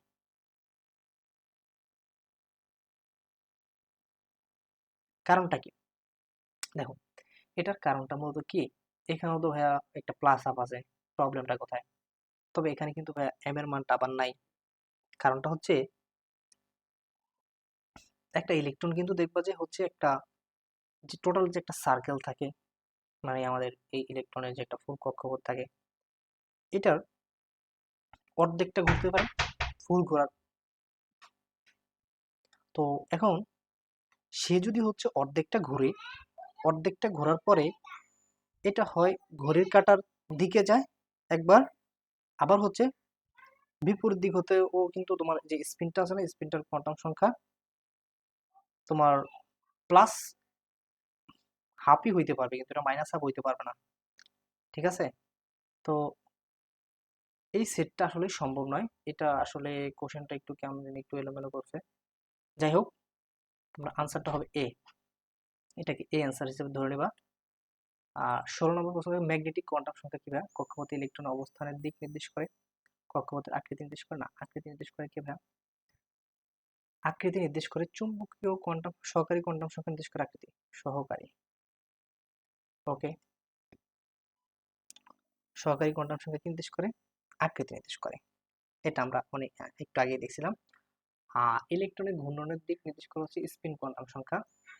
আর কোয়ান্টাম ম্যাগনেটিক কোয়ান্টাম সংখ্যা কি অরবিটালের সংখ্যা? এটা তো ভুলো না। কক্ষপথের অবস্থানের দিক নির্দেশ করে, যে ত্রিমাত্রিক দিক বিন্যাস যেটা, সেটা হচ্ছে ম্যাগনেটিক কোয়ান্টাম সংখ্যা বা চুম্বকীয় কোয়ান্টাম সংখ্যা এই জিনিসটা করে থাকে। তাহলে আনসারটা কি হবে? আনসারটা হচ্ছে সরল, আনসারটা হচ্ছে এ। নিচের 4টি কোয়ান্টাম সংখ্যার মানের কোন সেটটি অবাস্তব, মানে কোনটা সম্ভব নয়? এখানে সবগুলো ক্ষেত্রে দেখো, n এর মান যদি 3 হয়, তাহলে l এর মান 2 হইতে পারে, হইতে পারে। l এর মান 2 হইলে তোমার m এর মান কত হইতে পারে? এম এর মান হইতে পারে 0, -1, -1, -2, +1, +2 এরকম হইতে পারে। তাহলে এটার ভিতরে 0 আছে, হ্যাঁ হইতে পারে। -1/2 হইতে পারে, এস এর মান কত হতে পারে? +1/2, তারপর হচ্ছে -1/2। তাহলে এটা হইতে পারে, তাহলে এটা আনসার হবে না। এটা দেখো, n এর মান যদি 2 হয়, l এর মান কি 2 হইতে পারে? না ভাই, n এর মান যদি যা হবে, l এর মান হবে কি ভাইয়া? n 0 থেকে n-1 পর্যন্ত। n-1 মানে কি ভাইয়া? সর্বনিম্ন হলে এটা থেকে 1 কমবে। তাহলে l এর মান কত হতে পারে? 1 হইতে পারে, 1 হইতে পারে। তাহলে এটা তো এমনিতে মিললো না, তাহলে এটাই আনসার, এটা অবাস্তব। 8 নম্বর প্রশ্নটা দেখো, বলছে সহকারী কোয়ান্টাম সংখ্যা l এর মান কত হলে f অরবিটাল সম্ভব? দেখো, f অরবিটালের জন্য আমরা জানি s অরবিটাল সম্ভব হচ্ছে 0 হলে, p অরবিটাল সম্ভব হবে হচ্ছে 1 হলে, তারপর d হবে হচ্ছে 2 হলে, তারপরে হচ্ছে f হবে হচ্ছে 3 হলে। ওকে, তাহলে আনসার হচ্ছে সি। 19 নম্বর কোশ্চেন দেখো, বলছে ইলেকট্রন অরবিটাল কোয়ান্টাম সংখ্যা l = 3 হলে m এর মান কত? l = যদি 3 হয়, তাহলে m এর মান কত হইতে পারে ভাই? m এর মান তোমার হইতে পারে 0 সহ +-1, +-2, +-3, এরকম একটা মান হইতে পারে নাকি? এইরকম হইতে পারে। এটা সরাসরি d নাম্বার দেখো, একদম এরকম দেওয়াই আছে, তাহলে এটাই আনসার। প্রধান কোয়ান্টাম সংখ্যা 4 হলে অরবিটাল সংখ্যা কত হবে? দেখো, n = কত ভাইয়া? 4। আচ্ছা, আমরা একটু আগে বলছিলাম যে যদি প্রধান কোয়ান্টাম সংখ্যা দেওয়া থাকে, তখন অরবিটাল সংখ্যা বের করার একটা সূত্র দেওয়া আছে। সেই এটা হচ্ছে কি ভাইয়া? সেই এটা হচ্ছে n² নাকি? Just n²। তাহলে কত হলো ভাইয়া? 16। আচ্ছা, আনসার কত হলো? এ। 21 নম্বর প্রশ্ন বলছে কোয়ান্টাম সংখ্যা দ্বারা নির্দেশিত হয় না কোনটা? আচ্ছা, আমরা জানি কোয়ান্টাম সংখ্যার ভিতরে যদি প্রধান কোয়ান্টাম সংখ্যা দ্বারা হচ্ছে আকার নির্দেশ হয়, প্রধান কোয়ান্টাম সংখ্যা। আকৃতি নির্দেশ হয় সহকারী কোয়ান্টাম সংখ্যা, এটা আমরা পড়ছিলাম। আর ত্রিমাত্রিক দিক বিন্যাস নির্দেশ হয় হচ্ছে চুম্বকীয় কোয়ান্টাম সংখ্যা। ওকে, চুম্বকীয়। আর আকৃতি প্রকৃতি কিন্তু নির্দেশিত হয় না, তাহলে আনসার হলো ডি। প্রধান কোয়ান্টাম সংখ্যা n এর মান 3 হলে সহকারী কোয়ান্টাম সংখ্যা l এর মান কত? n = 3 হলে l এর মান কত হইতে পারে ভাই? l এর মান হইতে পারে 2, 1, 2 নাকি? 1 হইতে পারে, 2 হইতে পারে নাকি? এখন তুমি যদি হচ্ছে তোমার এই n এর মানটা যেহেতু 3, এটা তো আমরা বললামই যে 3 হইলে এটা কত হতে পারে ভাই? 0, n-1 পর্যন্ত হইতে পারে নাকি? তো 0 কিন্তু পড়ে যায়, 1 পড়ে যায়, 2 পড়ে যায়, তো এই পর্যন্ত হইতে পারে, 3 কিন্তু হইতে পারবে না। তাহলে এখান থেকে 1, 2, 3 না, এটা হইতে পারবে না। 0, 1, 2, 3 হ্যাঁ হইতে পারবে এটা। 0, +1, -1 এগুলো হচ্ছে আবার ম্যাগনেটিক কোয়ান্টাম সংখ্যাতে চলে গেছে, তাহলে আনসারটা বি তে। 3D অরবিটাল দেওয়া আছে, 3D উপশক্তি স্তরে কতগুলো স্বীকৃত কোয়ান্টাম সংখ্যা আছে? আচ্ছা, এখানে স্বীকৃত কোয়ান্টাম সংখ্যা বলতে কি বলেছে দেখো, 3D এর জন্য তুমি n = 3, l কত ভাইয়া? l 2, আর l যদি 2 হয়, m বা চুম্বকীয় কোয়ান্টাম সংখ্যা কত হতে পারে? 0 সহ +-1, +-2 হইতে পারে। তাহলে কত? 5টা। আনসার কত হলো? সি। 24 নম্বর বলছে 3D অরবিটালের ক্ষেত্রে সহকারী কোয়ান্টাম সংখ্যা l এর মান কত? এটা জাস্ট সেম, সহকারী কোয়ান্টাম সংখ্যা l এর মান 2 হইতে পারে, কারণ n = 3 হলে l = n-1 মানে কত পারে? 3 - 1, 2 হইতে পারে।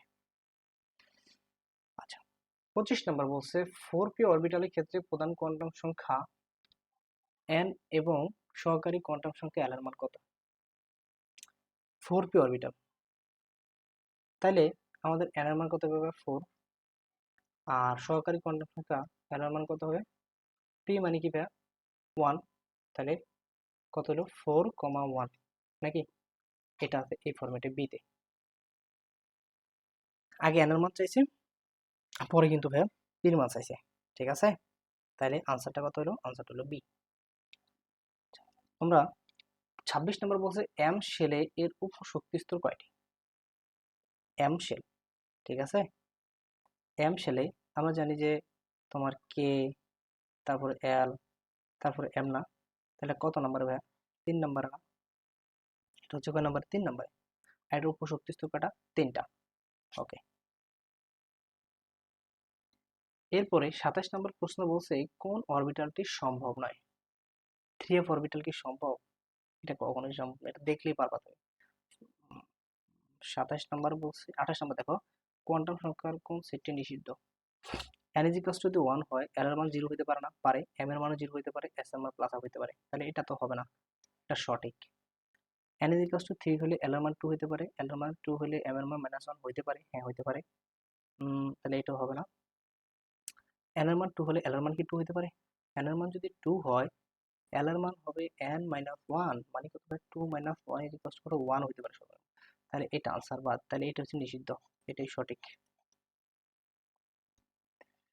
পরমাণু নিউক্লিয়াসের চারদিকে যে এলাকার মধ্যে ইলেকট্রনের উপস্থিতি সম্ভাবনা 90%, সে এলাকার নাম কি ভাইয়া? অবশ্যই সে এলাকার নাম অরবিটাল, ঠিক আছে?